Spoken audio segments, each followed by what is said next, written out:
अच्छा सुनो, सब्सक्राइब करते वक्त ना घंटी बजा देना ताकि जब मैं ऑनलाइन आऊँ तो तुम्हारे फोन की भी नमस्कार दोस्तों, आप सभी का स्वागत है हमारे YouTube चैनल पर। तो आज हम इस वीडियो में डिस्कस करेंगे डीएलएड दोस्तों, जो हमारा थर्ड सेमेस्टर है। जी हाँ दोस्तों, गणित के सभी लघु उत्तरीय प्रश्नों को हम इस वीडियो में देखने वाले हैं।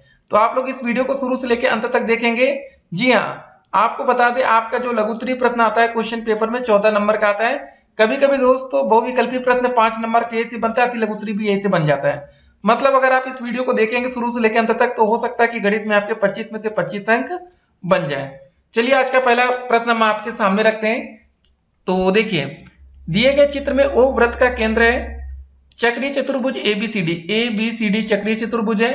एडीसी अगर हमारा 100 अंश है, अगर दोस्तों ये कोण हमारा 100 अंश है, देखिए जो ये ए सी बी होगा, ये अर्धवृत्त पर बना कोण है, ये 90 अंश हो जाएगा। ये दोस्तों अगर ये जो चक्रीय चतुर्भुज होता है उसके जो सम्मुख कोणों का योग होता है 180 अंश होता है। अगर ये डी 100 है तो बी वाला ये कितना होगा इसका दोस्त, अगर हम बी को एक्स मान लेते हैं, अगर ये 100 है तो दोनों कोणों का योगफल 180 अंश। तो यहाँ से हमारा एक्स का मान आ जाएगा 100 में से 180 में से 100 घटेगा, 80 अंश बचेगा। तो ये दोस्तों कोण हमारा हो जाएगा 80 अंश। और ये वाला दोस्तों हमें कोण निकालना है बी ए सी, ये वाला कोण निकालना है। तो कैसे निकलेगा, त्रिभुज के तीनों अंत कोणों का योगफल 180 अंश होता है। अगर इसको मान लेते y है, एक कोण हमारा 80 अंश है, एक 90 है, तीनों कोणों का योगफल 180 अंश। ठीक है, तो y बराबर हो जाएगा दोस्तों 9 8 17, 180 माइनस 170 अंश। तो y का मान आ जाएगा हमारा 10 अंश। ठीक है, इतने आसान क्वेश्चन पेपर में आते हैं। अगला प्रश्न है गुणनखंड करने को लेकर। ठीक है, तो हमने क्या बोला, फर्स्ट और लास्ट को गुणा करेंगे। 42 गुणे 1 कितना हो गया, 42। ठीक है, अब दोस्तों यहाँ पर माइनस का चिन्ह मतलब घटाकर कितना आना चाहिए, यहाँ x के साथ क्या है 1। तो 7 छंग 42, अगर 7 में से 6 घटेगा 1 बचेगा, तो -7 करेंगे प्लस का 6, तब यहाँ -1 आएगा। तो चलिए देखते हैं, एक्स स्क्वायर माइनस का 7x प्लस का 206x माइनस का 42, एक्स कॉमन ले लेंगे, एक्स -7 बचेगा, प्लस का 206 कॉमन लेंगे, एक्स -7 बचेगा। अब दोस्त यहाँ पर x -7 दोनों तरफ x -7 कॉमन लेंगे, इधर बचेगा x प्लस का 6, यही आंसर हो जाएगा। अगला प्रश्न है, 1000 रुपए का 10% वार्षिक ब्याज की दर से एक वर्ष का चक्रवृद्धि ब्याज ज्ञात करें यदि ब्याज छमाही चक्रवृद्धि दे। याद रखना दोस्तों, यहाँ पर क्वेश्चन में थोड़ा सा ध्यान देना है। यदि दोस्तों जो ब्याज है छमाही चक्रवृद्धि दे हो, छमाही की बात हो रही है। ठीक है, तो कैसे करेंगे आइए देखते हैं। तो अब देखिए दोस्तों, जो ब्याज है छमाही दे है, इसलिए दोस्तों जो यहाँ पर 10% दिया गया है, इसको हम क्या करेंगे, यहाँ पर जो हमारा आर का मान लेंगे, रेट मतलब लिखेंगे 10/2 कर देंगे, छमाही है इसलिए, तो हो जाएगा हमारा 5%। तो यहाँ से फार्मूला हो जाएगा ए बराबर 1000, ये जो दिया गया 1 प्लस दोस्तों r/100, आर की जगह 5 हो जाएगा बटे 100, वर्ष 1 है, ये 1 हो जाएगा 1000, 5 दूनी 10, 0, 21/20, मतलब ये 1000 गुणे 21 बटे हमारा 20 आ जाएगा। ठीक है, तो इंपॉर्टेंट क्वेश्चन था। अब दोस्तों देखिए जरा, यहाँ पर जो हमारा समय है ना, 1000 रुपए का 10% वार्षिक ब्याज की दर से एक वर्ष का चक्रवृद्धि ब्याज ज्ञात कीजिए। एक साल का तो हमें निकालना था। ठीक है, लेकिन दोस्तों जो हमारा छमाही हो जा रहा है, तो इस वजह से दोस्तों जो हमारा टी का मान होगा यहाँ 2 हो जाएगा। ठीक है, इसको जरा ध्यान रखना है। तो ये हो जाएगा दोस्तों 21/20 गुणे 21/20, 1 2 0 से 1 और 2 0 कट गया। सॉल्व करने पर दोस्तों आ जाएगा 10 गुणे 21 गुणे 21/4, यह आएगा हमारा सॉल्व करने पर 11,002.5। यहाँ पर दोस्तों जो हमारा सी आई का मान आएगा 1102.5 माइनस का 1000, घटाने पर दोस्तों हमारा कितना प्राप्त होगा, 102.5 रुपए। ठीक है, ये हमारा फाइनल आंसर होगा। अब देखते हैं आज का अगला प्रश्न। किसी कक्षा के छात्रों की लंबाई का आंकड़ा निम्न है, छात्रों की माध्य ऊंचाई ज्ञात कीजिए। ऊंचाई और छात्रों की संख्या यहाँ पर दी गई है, ऊंचाई छात्रों की संख्या fx। ठीक है, ऊंचाई दोस्त यहाँ पर दी गई है, छात्रों की संख्या जो भी है दोस्त इसको जोड़ लेंगे, यहाँ से हमारा सिग्मा एफ का मान आएगा। और इसमें क्या करेंगे दोस्त, 110 में 3 का गुणा करेंगे तो कितना आ जाएगा 330, 120 में 4 का गुणा करेंगे 480, ये मल्टीप्लाई करके सिग्मा एफ एक्स निकाल दिया गया। तो हमारे जो समांतर माध्य का फार्मूला होता है sigma F X upon sigma F, 2640 upon में 20 किए तो हमारा आंसर आ गया 132। अब देखते हैं दोस्तों आज का अगला प्रश्न। हर एक प्रश्न देखिए इंपॉर्टेंट है। यहाँ पर 25 की घात -3 यहाँ पर लिखा है, इसको क्या लिख सकते हैं, इसको लिख सकते हैं 1/25 की घात 3 गुणे दोस्तों 1/8 गुणे दोस्तों 3 की घात -3, इसको लिख सकते हैं 1/3 की घात 3 इंटू में इस संख्या पलट जाएगी 3/4 की घात हम कर सकते हैं प्लस का 2 गुणे 10 की घात 2। अब इसको हमें सॉल्व कर लेना चाहिए। 1/2 हो जाएगा 25 गुणे 25 गुणे 25 गुणे हो जाएगा 1/8 गुणे 1/3 गुणे 3 गुणे 3 इंटू में दोस्तों आ जाएगा 3 गुणे 3 अपॉन में 4 इंटू 4 इंटू 4 इंटू 10 का स्क्वायर मतलब 100। सॉल्व करने पर दोस्तों जो हमारा फाइनल आंसर आएगा जरा समझिए, 25 से कम 25, 25 चौके 100, 4 से 1 4 कट गया, इतना खत्म। 2 3 से 2 से 3 कट गया, ऊपर कुछ नहीं बचा। मल्टीप्लाई करने पर दोस्तों नीचे जो आएगा हमारा 1/6000, ये हमारा आंसर होगा।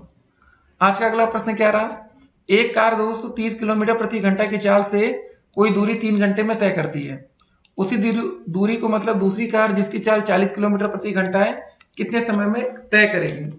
चाल का फार्मूला याद रखिए पहले दोस्तों, जो होता है दूरी बटे समय। तो चाल दोस्तों हमारी पहले कितनी है, 30 किलोमीटर प्रति घंटा है, ठीक है। दूरी नहीं पता दोस्तों, दूरी को हम x मान लेते हैं, समय दोस्तों हमारा 3 दिया गया, तो यहाँ से x मान आ जाएगा 30 गुणे 3 मतलब 90 किलोमीटर दूरी आ गई, ठीक है। अब दोस्तों उसी दूरी को दूसरी कार जिसकी चाल 40 किलोमीटर प्रति घंटा है कितने समय में तय करेगी, समय का दोस्तों फार्मूला। अब देखिए समय इधर चला जाएगा तो हो जाएगा समय बराबर दूरी बटे में 4। दूरी कितनी होगी दोस्तों हमारी बताइए, अभी हमने निकाला 90, चाल दोस्तों यहाँ पर अब कितना हो जा रहा है 40, इसको सॉल्व करेंगे 0 से 0 कट गया, 9/4 घंटा, ठीक है, इतना हो गया। तो बस यही आंसर हो जाएगा। आप 9/4 को हम 4 से भाग करेंगे क्या होगा बताइए, 4 दूनी 8 1, इसको लिख सकते हैं 2 सही 1/4 घंटा, ठीक है, ये आंसर होगा। अब देखते हैं आज का अगला प्रश्न, गुणनखंड हमें करना है। अब इसमें क्या करेंगे, पहले x कॉमन ले लेंगे, x² - 1 बचेगा, या 1 का स्क्वायर लिख सकते हैं। a² - b² का फार्मूला क्या होता है, x - 1 हो जाएगा, और दूसरे ब्रैकेट में x + 1 हो जाएगा, x + 1 होगा ना, a नहीं, ठीक है, इतना आंसर। बताइए कितने आसान आसान प्रश्न है, वही होता है आप लोग फिर सोचते हैं कि सर हम प्रैक्टिस कर लेते। बताइए 2021 में अब इससे आसान क्वेश्चन क्या लेंगे, मात्र 2 लाइन में बताइए आंसर आ गया। थोड़ी सी अगर आपको नकल मिलती तो आप लोग तो भाई एक अच्छा स्कोर करते हैं। चलिए दोस्तों अब देखते हैं आज का अगला प्रश्न। तो दोस्तों क्या रहा हमारा क्वेश्चन कि दो घन जिनमें प्रत्येक का आयतन दिया गया 1728 सेंटीमीटर है, उनके सिरों को परस्पर जोड़ा जाता है, नए बने घनाभ का संपूर्ण पृष्ठ हमें ज्ञात करना है। अब दोस्तों देखिए यहाँ से हम भुजा पहले निकाल लेते हैं, आयतन दिया गया तो भुजा बराबर दोस्तों होता है, कैसे निकालेंगे, देखिए आयतन का मतलब दोस्तों होता है a³ बराबर दोस्तों दिया गया है 1728, यहाँ से दोस्तों हमारी जो भुजा आ जाएगी यहाँ पर हो जाएगा ³ 1728, तो इसका मान आ जाएगा हमारा 12, ठीक है, इतना आ गया। अब हमें निकालना है संपूर्ण पृष्ठ। संपूर्ण पृष्ठ का फार्मूला होता है 2 टाइम्स AB प्लस का BC प्लस का C इंटू A, यही होता है ना।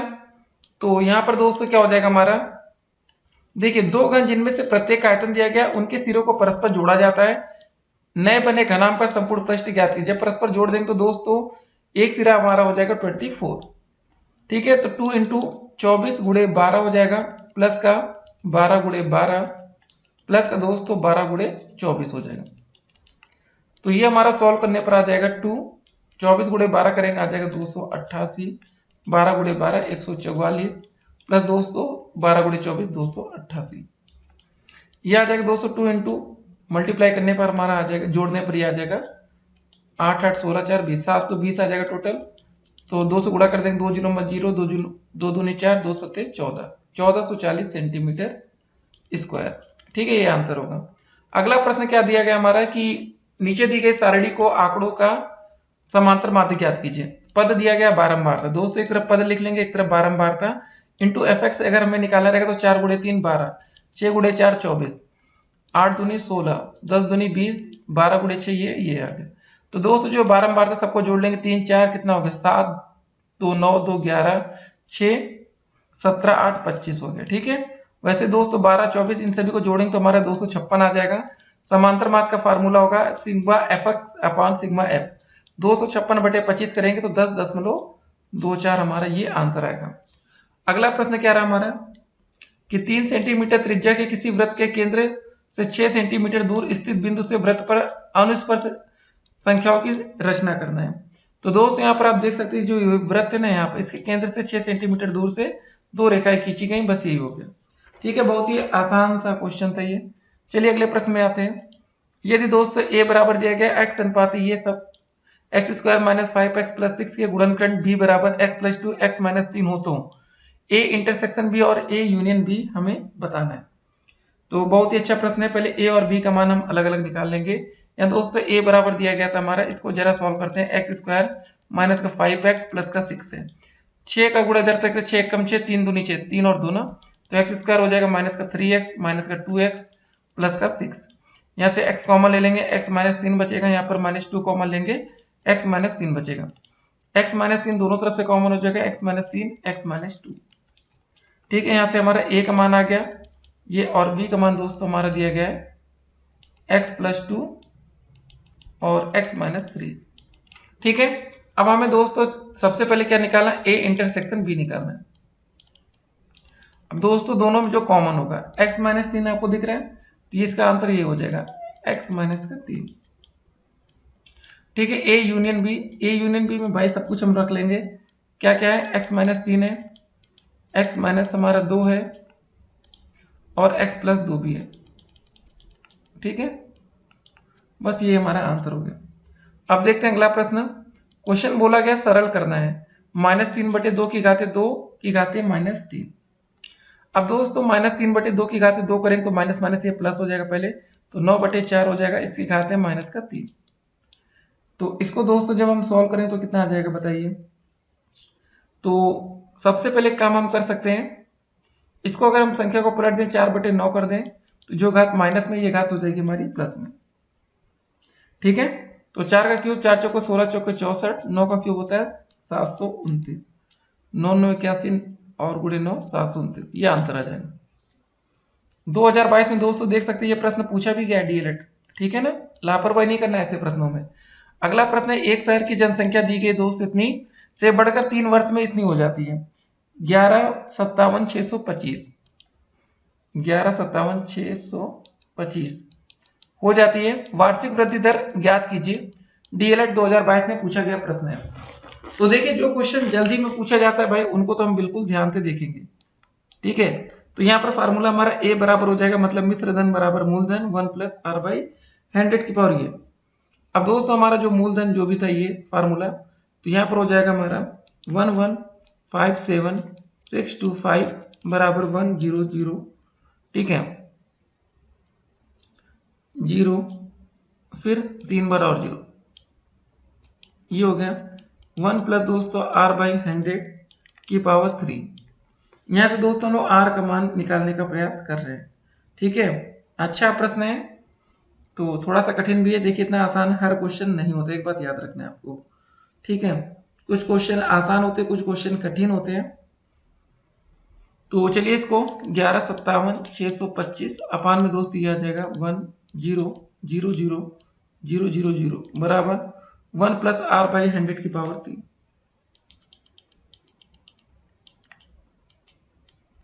ये दोस्तों जो हमारा ऊपर लिखा है ना, ये दोस्तों हमारा 21 का क्यूब है। एक सेकंड रुकिए, पहले हम आपको बताते हैं। इसमें कुछ चीजें और हम इसमें परिवर्तित करेंगे। इसको दोस्तों पहले हम भाग भाग करके देखते हैं कि कौन सी संख्या से इसमें हमारा भाग जाता है। तो 5 से भाग करिए पहले, 5 दूनी 10, 1 2 0 ये 1 2 3। ठीक है, अब इधर भी 5 से भाग करेंगे, 5 दूनी 10, 5 3 15, 5 1 5, 5 3 15, 5 दूनी 10, 5 25। ठीक है, तो इसमें अब दोस्तों कितने जाएगा भाग बताइए आप लोग। अब इसमें हम लोग भाग दे देते हैं डायरेक्ट, 25 से भाग दीजिए या 5 5 करके 2 बार। 25 से भाग देंगे, 25 अट्ठे 200, 1 2 3 0। यहाँ पर दोस्तों भाग करेंगे 25 से, यहाँ पर भी 25 9 225, 261 ये आ जाएगा। तो दोस्तों हमारा भाग करने पर आएगा 9261 अपॉन 8000 बराबर 1 प्लस दोस्तों r बाई 100 की पावर 3। ये दोस्तों जो लिखा है 9261 ये दोस्तों हमारा होता है 21 का क्यूब। 21 गुणे 21 गुणे 21 लिखेंगे तो 9261 आएगा और नीचे 20 गुणे 20 गुणे 20 करेंगे तो हमारा 8000 आएगा। मतलब ये हो जाएगा 21 बटे 20 की घाते 3 बराबर 1 प्लस r बाई 100 की पावर 3। तो दोस्तों जो हमारी ये क्यूब क्यूब है ये कट जाएगा, बचेगा कितना 21 बटे 20 बराबर 1 प्लस r बाई 100। ये माइनस इधर आ जाएगा तो हो जाएगा 21 बटे 20 माइनस का 1 बराबर r बाई 100। ठीक है, ये सॉल्व कर लेंगे 20 एकम 20 बचेगा 1 अपॉन 20 बराबर r बाई 100। 20 पंजे 100 ये r बराबर हमारा आ जाएगा 5%। ठीक है, ये आंसर आ जाएगा। कितना अच्छा प्रश्न था। थोड़ा सा कैलकुलेशन में आपको यहाँ पर दिक्कत आ सकती है, लेकिन हाँ जब प्रैक्टिस आप करने लगेंगे रोज रोज ना तो फिर ऐसे प्रश्न में आपको मजा भी आने लगेगी। ठीक है, तो ये क्वेश्चन हमारा दोस्त यहीं पर कंप्लीट होता है। अब चलते हैं आज के अगले प्रश्न की तरफ, देखते हैं। एक दीवार की दोस्तों लंबाई दी गई है, ऊंचाई दी गई है तथा मोटाई दी गई है। एक ईंट की लंबाई चौड़ाई व मोटाई क्रमशः 25, 10 और ये दिए। दीवार बनाने में कुल कितनी ईंट की आवश्यकता पड़ेगी। ऐसे क्वेश्चन बहुत आते हैं। अब दोस्तों देखिए जहां पर मीटर में दिया गया इसको पहले हम क्या करेंगे सेंटीमीटर में बदलेंगे। तो 5 गुणे 100 कर देंगे, 3.5 मीटर है, ये भी गुणे 100 करेंगे। ठीक है, तो हमें दोस्तों बताना होगा ईंट की आवश्यकता। देखिए ईंटों की संख्या जो हमारी निकलती है दीवार का आयतन अपन एक ईंट का आयतन। दीवार का आयतन दोस्तों हो जाएगा 5 मीटर, मतलब ये सेंटीमीटर में करेंगे 500, 3.5 को करेंगे 350 सेंटीमीटर गुणे 33 अपान में दोस्तों हमारा आ जाएगा 25 गुणे 10 गुणे 7.5। यहाँ था 25 था ना, 25 दूनी 50, जीरो, एक जीरो से ये दोस्तों जीरो कट गया। सॉल्व करने पर दोस्तों हमारा आ जाएगा 3080 ठीक है, आंसर आ गया। अगला प्रश्न है 7050 को इस अनुपात में हमें बांटना है। तो कैसे करेंगे ये भी हम दोस्तों देखेंगे। सबसे पहले काम करते हैं इस क्वेश्चन में हम लोग कि जो हमारा ये लिखा है 1/5 अनुपात है 1/4 अनुपात है 1/3।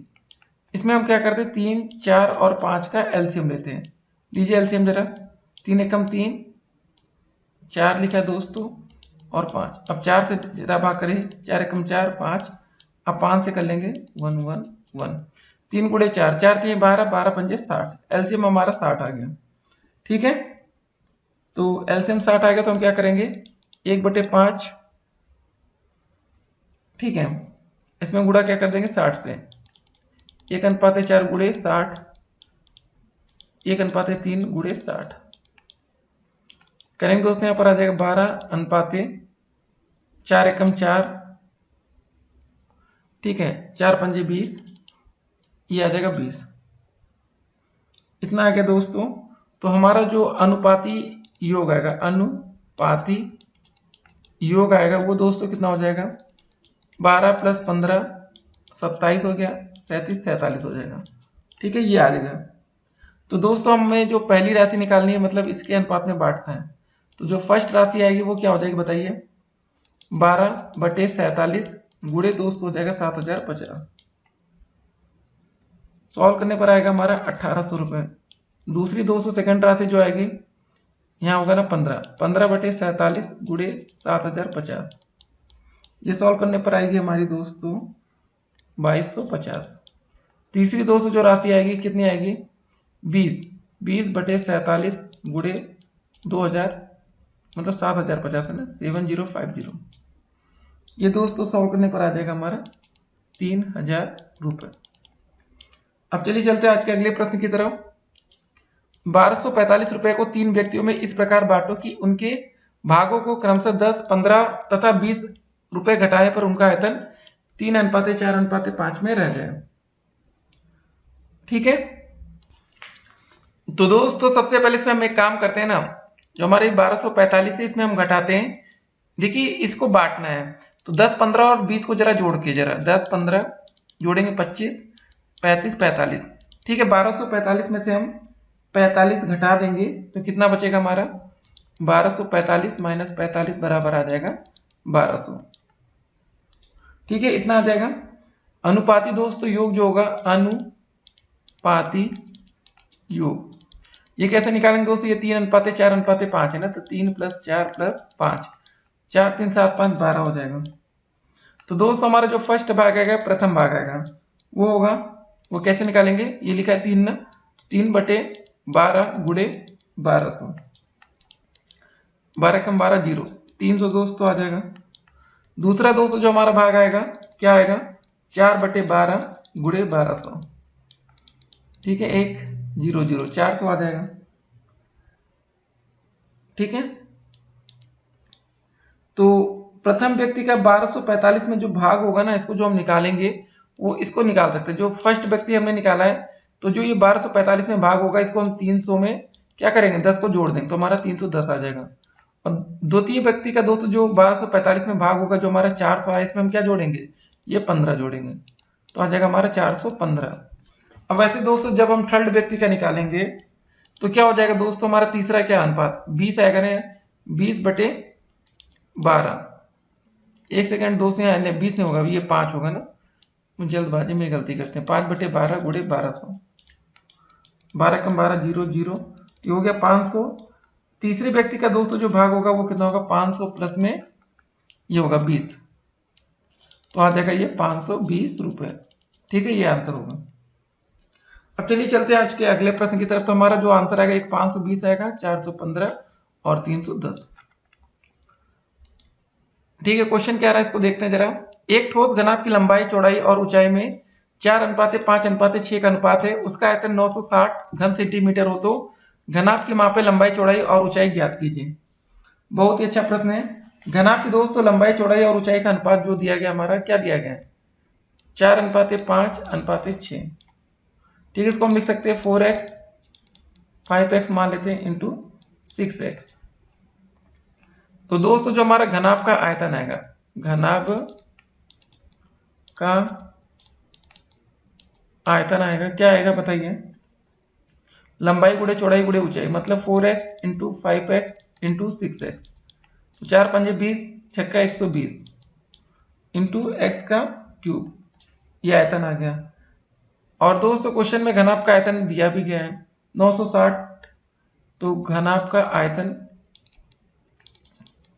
दिया भी गया है ना, कितना दिया गया दोस्तों, हमारा 960 सेंटीमीटर क्यूब।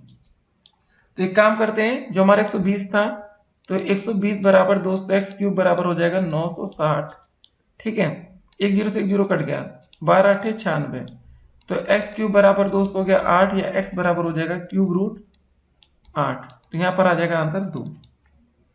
x बराबर अगर हमारा 2 सेंटीमीटर आ रहा है, तो जो इसकी मापे आएंगी, ठीक है, क्या हो जाएंगे दोस्तों, जो हमने इसको 4x माना था, तो यहाँ हो जाएगा 4 गुणे 2 बराबर 8 सेंटीमीटर, 5x का मतलब 5 गुणे 2 बराबर हो जाएगा 10 सेंटीमीटर, 6x का मतलब 6 गुणे 2 बराबर हो जाएगा 12 सेंटीमीटर, 8 10 और 12। अब चलते हैं आज के अगले प्रश्न की तरफ। यदि लखनऊ से कानपुर की दूरी और लखनऊ से इलाहाबाद के बीच की दूरी 3:8 का अनुपात हो, और लखनऊ से इलाहाबाद के बीच की दूरी 200 किलोमीटर हो, तो लखनऊ से कानपुर के बीच की दूरी आपको बतानी है। लखनऊ से कानपुर तथा लखनऊ से इलाहाबाद के बीच की जो दूरिया का अनुपात है दोस्तों, वो दिया गया है, यहाँ पर देखिए क्या अनुपात दिया गया हमें, 3:8। लखनऊ से इलाहाबाद के बीच की दूरी दोस्तों यहाँ पर जो दी गई है कितनी है, लखनऊ से इलाहाबाद की जो बीच की दूरी मान लेते हैं 200 दिया गया है किलोमीटर। माना दोनों दूरियां क्रमशः दोस्तों क्या है, इसको मान लेते हैं दूरियां क्रमशः है 3x है और 8x है, ठीक है। तो यहां से दोस्तों हम क्या करेंगे, लखनऊ से इलाहाबाद के बीच की दूरी देखिए, एक लखनऊ से कानपुर है हमारी 3x है, लखनऊ से इलाहाबाद, ठीक है, और लखनऊ से इलाहाबाद के बीच की दूरी मतलब ये 8x बराबर दोस्तों हमारा 200 है, तो x का मान निकालेंगे 200/8, 8 दूनी 16, 8 पंच 40, x का मान आ गया हमारा कितना आ गया दोस्तों 25, ठीक है। x का मान अगर 25 है, या 3x में क्या करेंगे, x का मान रख देंगे 25, तो हो जाएगा हमारा 75, इतना आ गया। तो लखनऊ से कानपुर के जो बीच की दूरी होगी वो कितनी होगी, 75 किलोमीटर होगी, बस ये मैं बताना था, ठीक है। हमारा x का मान दोस्तों कितना आ गया था, यहाँ पर 25 आया था, और जो ये हमने दूरियां मानी थी, एक 3x मानी थी, एक 8x मानी थी, अगर ये 25 का मान 8 में करेंगे तो 200 आ जाएगा, जो क्वेश्चन में दिया गया है, 25 का गुणा 3 से किया तो 75 आ गया, ठीक है, चलिए अब देखते हैं आज का अगला प्रश्न। तो दोस्तों आज का अगला प्रश्न क्या रहा हमारा कि 35 को 3:4 के अनुपात में आपको विभाजित करना है। जी हाँ दोस्तों, ये क्वेश्चन कैसे होगा चलिए देखते हैं। तब तक देखिए आप लोग अपना प्रयास भी करिए कि हम इसको कैसे कर सकते हैं। तो देखिए सबसे पहले हम 3:4 कैसे मान लेते हैं, 3x और 4x मान लेते हैं। अब देखिए इसको हमें 3:4 के अनुपात में विभाजित करना है, तो इसको दोस्तों 3x प्लस 4x बराबर हो जाएगा हमारा 35। ये जोड़ने पर आ जाएगा 7x बराबर 35, ठीक है 35। तो यहां से दोस्तों हम x का मान अगर निकालेंगे तो हो जाएगा 35/7, तो 7 बचे 35, ठीक है 5 बार जाएगा ना। तो x का मान 5 आ गया, तो हमने पहली संख्या 3x मानी थी, दूसरी संख्या 4x, तो 3x बराबर हो जाएगा मतलब 3 गुणे 5 बराबर 15, 4x बराबर दोस्तों हो जाएगा 4 गुणे 5 बराबर 4 पंजे 20, तो 15 और 20, ठीक है ये हमारा आ गया 15 रुपए 20 रुपए, ठीक है ये आंसर हो जाएगा। अगला प्रश्न है 1050 रुपए का 2% दर से 6 वर्ष का मिश्र धन हमें ज्ञात करना है। देखिए ये भी बहुत ही अच्छा प्रश्न है, देखिए आप लोग करने का प्रयास करते रहिए, हम आपको आंसर वैसे ही बताएंगे। देखिए इसमें क्या कर सकते हैं दोस्तों, पहले मान लेते हैं कि 100 रुपए का 1 वर्ष का ब्याज, यहाँ पर 100 रुपए से हम मानते हैं, ठीक है 100 वर्ष का 1 वर्ष का जो ब्याज आएगा 2% है ना, 1 वर्ष का ब्याज 2 रुपए हो जाएगा 100 रुपए से, ठीक है तो ये समझिए पहले। और उसके बाद देखिए फिर 100 रुपए का यहाँ पर बोला गया था 6 वर्ष का मिश्र धन, तो 100 वर्ष का दोस्तों ये हमने 1 साल का ब्याज 2 रुपए है, तो 6 साल का ब्याज कितना हो जाएगा 2 गुणे 6 मतलब 12 रुपए हो जाएगा, ठीक है। तो 100 रुपए का 6 वर्ष का दोस्तों दर से जो मिश्र धन बनेगा वो कितना बनेगा बताइए। मिश्र धन बराबर होता है मूलधन, ठीक है प्लस का ब्याज। निकाल लेते दोस्तों, हमारा मूलधन कितना था, यहाँ पर हमने 100 रुपए माना था, प्लस ब्याज हमारा 12 आ गया, तो ये हो गया दोस्तों 112 रुपए, ठीक है। जब एक चीज समझिए यहाँ पर, जब दोस्तों हमारा मूलधन 100 रुपए था ये देखिए, तो मिश्र धन हमारा कितना बना 112 रुपए। तो अगर मान लेते हैं कि मूलधन हमारा 1 रुपए है, तो मिश्र धन दोस्तों हो जाएगा 112/100 हो जाएगा। फिर दोस्तों क्वेश्चन में बोला गया था 1050, तो 1050 रुपए जब मूलधन है तो मिश्र धन दोस्तों हो जाएगा 112/100 गुणे 1050। इसको सॉल्व कर लेंगे दोस्तों, हमारा आंसर आ जाएगा, सॉल्व करने पर आएगा 1176 रुपए, ठीक है यही आंसर हो जाएगा। चलिए अगला प्रश्न देखते हैं। साधारण ब्याज की दर से 2500 रुपए का 2 वर्ष 6 माह का 6% वार्षिक दर से ब्याज तथा मिश्र धन हमें ज्ञात करना है। देखिए दोस्तों यहाँ पर जो P बराबर है 2500, P का मतलब हमारा मूलधन, ये मूलधन है दोस्तों, ये समय है 2 वर्ष 6 महीना, ठीक है। और दोस्तों हमारा जो ब्याज दिया गया है, दर दिया गया मतलब 6% है। तो साधारण ब्याज का जो फार्मूला होता है हमारा मूलधन गुणे दर गुणे समय बटे 100, ठीक है ये फार्मूला आप लोग लिख लेंगे पहले अगर आपको नहीं पता था। तो मूलधन की जगह दोस्तों हम क्या रख देंगे 2500, दर की जगह दोस्तों क्या रखेंगे 6% है, और दोस्तों यहाँ पर जो समय दिया गया 2 वर्ष, 2 साल 6 मतलब 5 महीना होगा ना, इस तरह समझिए 2.5 आएगा, क्योंकि यहाँ पर 6 महीना लिखा था, अगर पूरा 3 साल होता तो यहाँ पर 3 होता, तो यहाँ पर 2.5 ये भी इंपॉर्टेंट था, नहीं तो यहाँ पर भी आप गलती कर सकते हैं, बटे में 100, 2 जीरो से 2 जीरो कट गया, 25 गुणे 6 गुणे 2.5 करने पर आएगा हमारा 375 रुपए। उसके बाद दोस्तों हमारा लास्ट में मिश्र धन पूछा गया, ये हो जाएगा मूलधन प्लस का ब्याज। तो मूलधन दोस्तों हमारा कितना था 2500, ब्याज 375, जोड़ने पर 2875 रुपीज, ठीक है यही आंसर हो।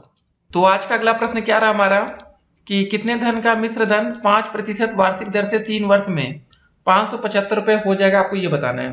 तो यहाँ पर हम फार्मूला यूज करेंगे, पहले हमें मूलधन निकालना है, तो बराबर होगा मिश्र धन गुणे 100 अपान में समय गुणे दर प्लस 100, ठीक है ये फार्मूला हम यूज करके यहाँ से निकाल लेंगे।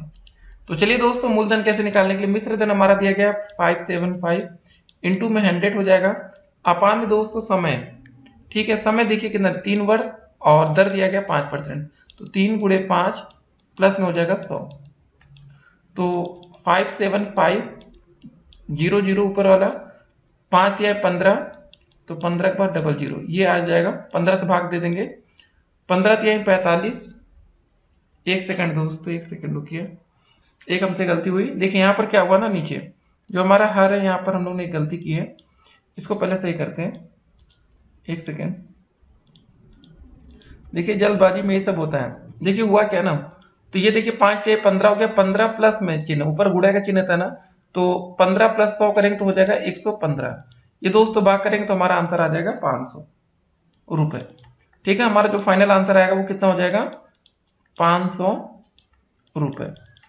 तो अगला क्वेश्चन क्या रहा हमारा कि चक्रवृद्धि मिश्र धन ज्ञात करने का प्रतीकात्मक सूत्र लिखना है, यह भी बताना है कि प्रयुक्त प्रतीक किन अर्थों में है।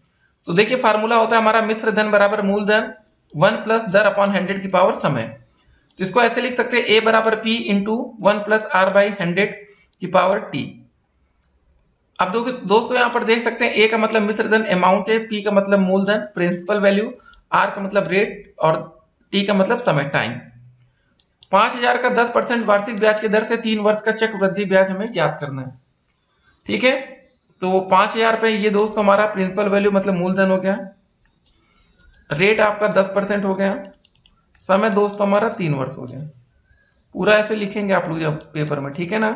यहाँ पर जो भी दिया गया 5000 रुपए है, तो इसका जो फार्मूला होगा हमारा अमाउंट मतलब मिश्र धन बराबर मूलधन पी 1 प्लस आर बाई 100 की पावर टी। तो यहाँ पर दोस्तों 5000 हो जाएगा 1 प्लस 10/100 की पावर 3। एक जीरो से एक जीरो कटा, 10 एक कम 10, 11/10 की पावर 3 ना। तो यहाँ हो जाएगा 5000 इंटू में 11/10 की पावर 3। इसको सॉल्व करेंगे, 5000 इंटू में हो जाएगा 11/10 गुणे 11/10 इंटू में 11/10। 1 2 3 जीरो ना, तो 1 2 3 जीरो कट गया। अब इसका हमारा पूरा मल्टीप्लाई करेंगे तो आ जाएगा 6655 रुपए। अब दोस्तों हमें यहाँ बताना था चक्रवृद्धि ब्याज। तो चक्रवृद्धि ब्याज बराबर हो जाएगा हमारा चक्रवृद्धि ब्याज बराबर हो जाएगा हमारा मिश्र धन माइनस मूलधन।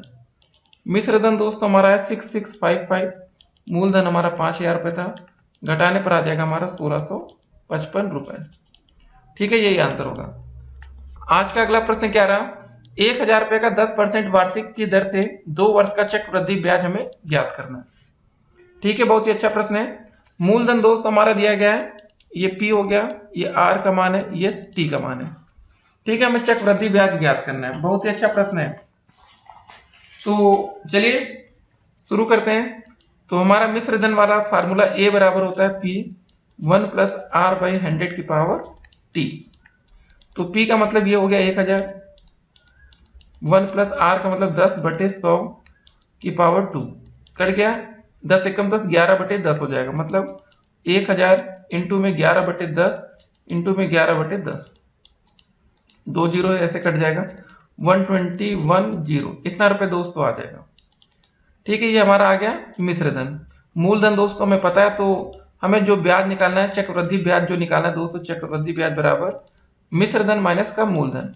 तो 121 जीरो माइनस का 1000 रुपये, घटाने पर दोस्तों आ जाएगा 210 रुपये।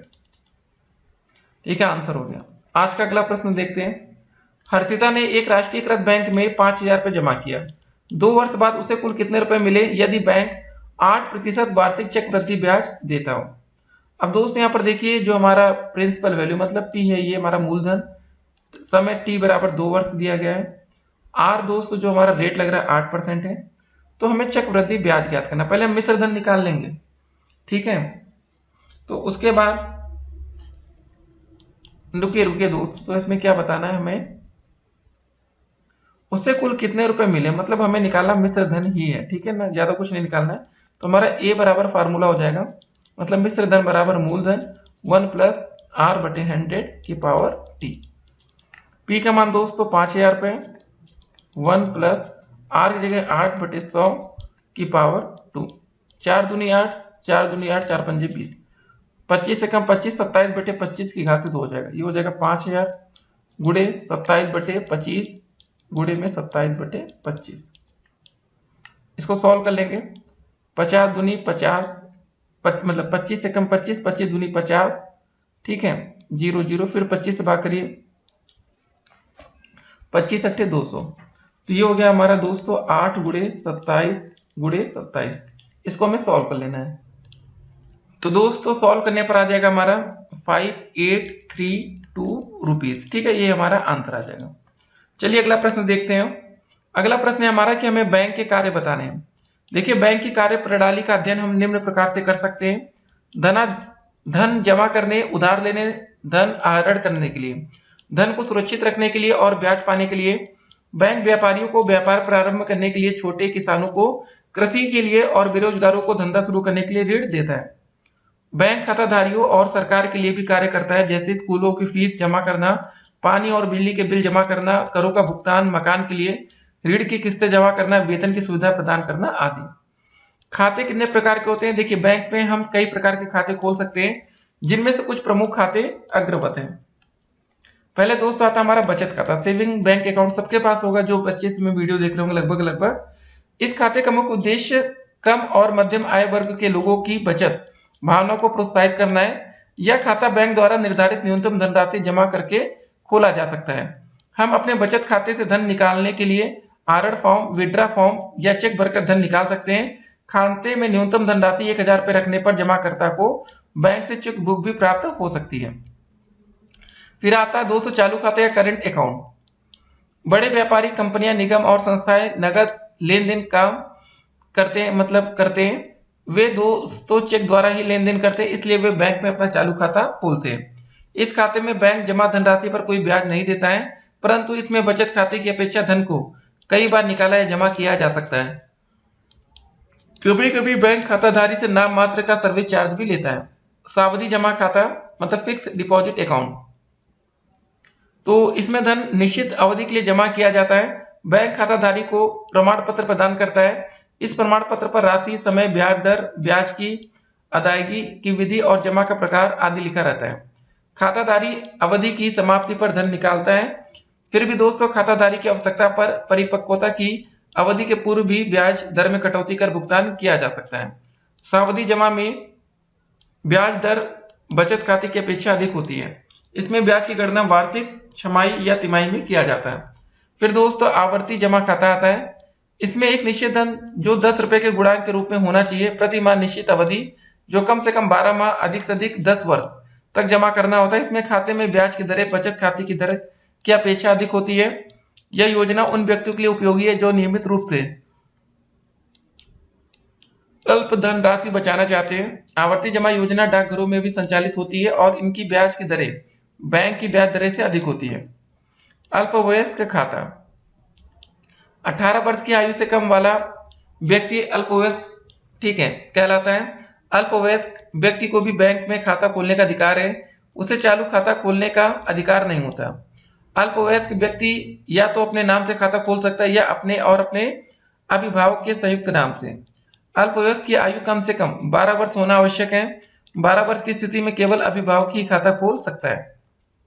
फिर दोस्तों बारी आती है चेक कितने प्रकार के होते हैं। जी हाँ, देखिए ये सब प्रश्न भी आपके पेपर में पूछे जाते हैं, तो इनके लिए भी आपको तैयार रहना है। अब वाहक चेक हो गया, आदेशित चेक, रेखांकित चेक। देखिए वाहक, यह चेक जिसके नाम होता है वह स्वयं अथवा किसी वाहक के द्वारा उस पर लिखित धनराशि को बैंक से प्राप्त कर सकता है। चेक पर खातेदार का हस्ताक्षर आवश्यक है। इस प्रकार के चेक का भुगतान बैंक मात्र उसी व्यक्ति को करेगा जिसके नाम से चेक काटा गया हो। अब रेखांकित चेक, जब चेक के बाएं कोने पर 2 तिरछी समांतर रेखाएं खींचकर उनके मध्य एंड CO नॉट, ये दोस्तों जो चीजें लिखी है इसको लिख देते हैं, ऐसे चेक को रेखांकित चेक कहा जाता है। A/C मतलब पे ओनली, या ये जो सब चीजें लिखी इसको याद रखिएगा, ठीक है। पर चेक का भुगतान चेक धारक अपने खाते में ही जमा करके प्राप्त कर सकता है, परंतु दोस्तों जो CO वाला क्रॉस चेक दूसरे के चालू खाता में भी जमा करके प्राप्त किया जा सकता है। प्रति लघु गुणक या एंटी लॉगरिथम क्या है? किसी संख्या का प्रति लघु गुणक वह संख्या है जिसमें लघु गुणक हमारी दी हुई संख्या है। इसके लिए पुस्तक के अंक में प्रति लघु गुणक की सारणी एंटी लॉग दी गई है। इसके पहले ऊर्ध्वाधर खाने में 0.00 से लेकर 0.99 तक होता है तथा क्षैतिज खाने में लघु गणकीय सारणी की तरह होते हैं। प्रति लघु गुणक देखते समय भी लघु गुणक दशमलवांश के 4 अंकों तक आवश्यक है। दशमलव के बाद के 2 अंक ऊर्ध्वाधर खाने में तथा तीसरा अंक के लिए उसी क्षैतिज खाने पर तथा चौथे अंक के लिए उसी को आगे मध्यमान अंतर 1 से 9 तक, जब तक यह कार्य हो सकता है। अगला प्रश्न आता है log 2 बराबर 2, ये दिया गया log 3 का मान ये, तो 648 की घात 5 में अंकों की संख्या में ज्ञात करनी है। तो ऐसे क्वेश्चन के लिए भी हमको आगे चलकर तैयार रहना है। देखिए पेपर में किसी भी तरह का प्रश्न पूछा जा सकता है, ठीक है। अब ये नहीं डिपेंड होगा कि आपके हिसाब का क्वेश्चन है। जैसे लिखा log 648 की घात 5, तो ये दोस्तों जो घात होती है हमेशा ये पहले आ जाती है। तो यहाँ आप देखेंगे 5 log ये दिया गया है। अब दोस्तों इसको क्या लिख सकते हैं, 648 को हम लिख सकते हैं 2 की घात 3 इंटू 3 की घात 4। इसका दोस्तों हम फैक्टर निकाल लिए होंगे ऐसे करके, ठीक है। तो ये हो गया दोस्तों 5 log 2 की घात 3 प्लस log 3 की घात 4। तो ये 3 आगे आ गया, यहाँ पर 4 आगे आ गया।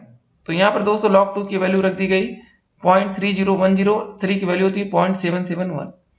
तो इसका मल्टीप्लाई कर लिया गया दोस्तों, और लास्ट में ये यहाँ पर दोस्तों पूर्णांक 14 है, अंकों की संख्या दोस्तों 14 प्लस 1 मतलब 15 हो जाएगी।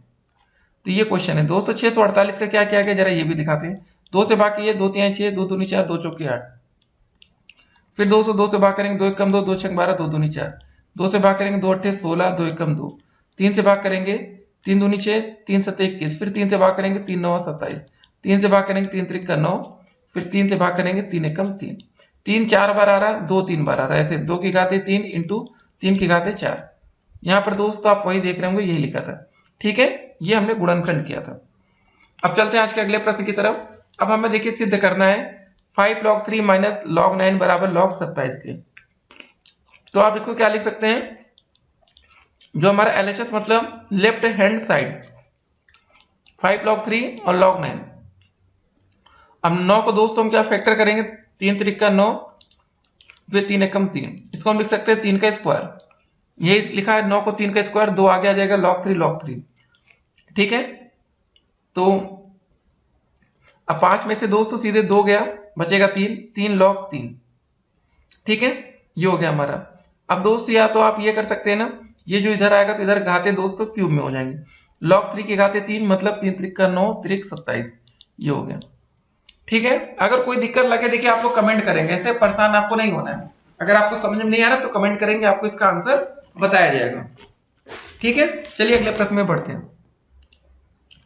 निम्न को परिभाषित करना, शेयर क्या होता है, भागीदार, लाभांश, शेयर का वास्तविक मूल्य, बाजारी मूल्य। पहले दोस्तों देखेंगे शेयर क्या होता है। वर्तमान युग उद्योग प्रधान युग है, अतः किसी भी उद्योग के सफल संचालन हेतु कुछ ऐसे साझेदारों की आवश्यकता होती है जो रुचि पूर्वक उस उद्योग को चलाए और समय समय पर बैठकर उद्योग की उन्नति के बारे में भी सोचे, ठीक है। अतः उसके लिए वे साझेदार मिलकर एक कंपनी स्थापित करते हैं तथा उसके सफल संचालन के लिए डायरेक्टर्स चुन लिए जाते हैं। किसी भी उद्योग धंधे को अच्छी तरह चलाने के लिए पूंजी की आवश्यकता होती है, अतः पूंजी की आवश्यकता को ध्यान में रखते हुए यह आवश्यक पूंजी को छोटे छोटे भागों में बांट देते हैं। इन छोटे छोटे भागों को शेयर कहते हैं। शेयर 1, 5, 10 या 100 रुपए के होते हैं। भागीदार आप किसे कहते हैं, शेयर होल्डर। शेयर खरीदने वाले व्यक्ति को शेयर होल्डर या भागीदार कहते हैं। जिस अनुपात में शेयर होल्डर्स की पूंजी लगी होती है उसी अनुपात में उनको लाभांश मिलता है। जी हाँ दोस्तों, जैसे कि आप किसी भी कंपनी का शेयर खरीद सकते हैं। फिर बारी आती है लाभांश की। कंपनी के लाभ को शेयर होल्डरों को उनके द्वारा मिली हुई पूंजी के अनुपात में बांट दिया जाता है। पूंजी के अनुपात में मिलने वाला लाभ का यह अंत ही लाभांश कहलाता है। शेयर का वास्तविक मूल्य आपको बताना हो, जितने रुपए के हिस्से कंपनी बनाती है उसे शेयर का वास्तविक मूल्य कहते हैं। बाजारी मूल्य, बाजार में शेयर की कीमत को बाजारी मूल्य कहा जाता है। एक कंपनी के 10 रुपए वाले 2.5% के शेयर 12.50 में बिक रहे हैं। बताओ शेयर होल्डर्स को अपने धन पर कितने प्रतिशत लाभ होगा। ठीक है, 10 रुपए के शेयर पर लाभ दोस्तों हो जाएगा 2.5 गुणे 10/100। ठीक है, यहाँ पे आप इसको निकाल सकते हैं। अब देखिए आपकी कैलकुलेशन भी थोड़ी यहाँ पर अच्छी होनी चाहिए। 10 का एक जीरो और आ जाएगा, एक जीरो से एक जीरो कट गया, 25/100, 25 चौके 100, 1/4 दोस्तों यहाँ पर आप देख सकते हैं। ठीक है, और 4 से इसको भाग कर दें तो आ जाएगा 0.25 रुपए। 10 रुपए के शेयर का बाजार मूल्य दोस्तों यहाँ पर दिया गया है 12.50। 10 रुपए के शेयर का बाजार मूल्य 12.50 है। तो 12.50 पर जो लाभ मिल रहा है दोस्तों, हमें कितना मिल रहा है ये देखिए 0.25 रुपए। तो दोस्तों 100 रुपए पर जो लाभ होगा वो क्या हो जाएगा 0.25 गुणे 100 बटे में 12.50। ये 2 अंक पर दशमलव, ये दशमलव खत्म हो गया। ठीक है, तो यहाँ तो दोस्तों जो हम भाग करेंगे हमारा आ जाएगा 2। तो ठीक है, ये हो गया हमारा सोल्यूशन। तो ऊपर देखिए 100 गुणे 25 है तो 2500 हो जाएगा। 2500 में 1250 से भाग करेंगे 2 बार जाएगा। ठीक है, सिंपल तो हो गया, यहाँ पर देख सकते हैं।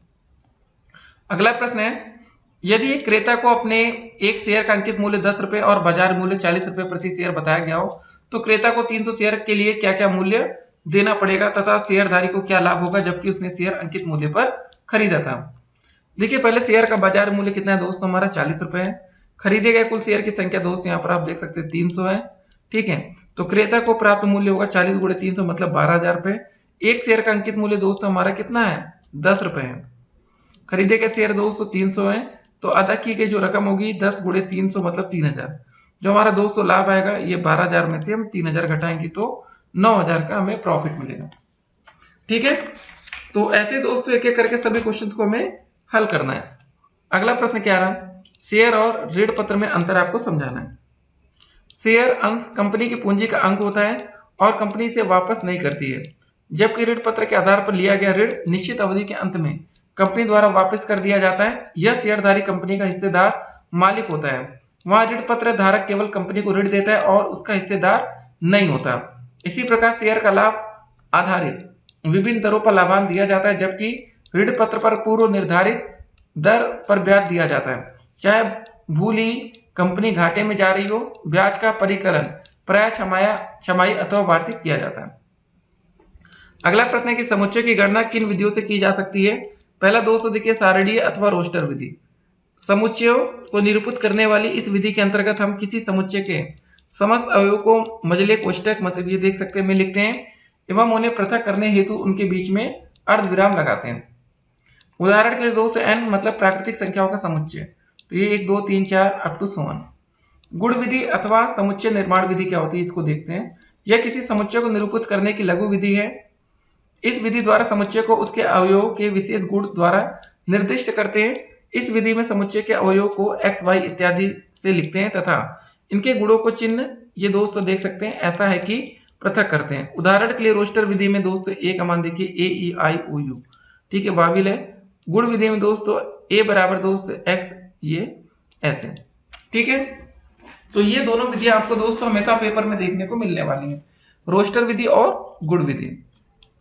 अगला प्रश्न आता है अंडर रूट 12.35 का मान लघु गुणक के प्रयोग से ज्ञात करना है।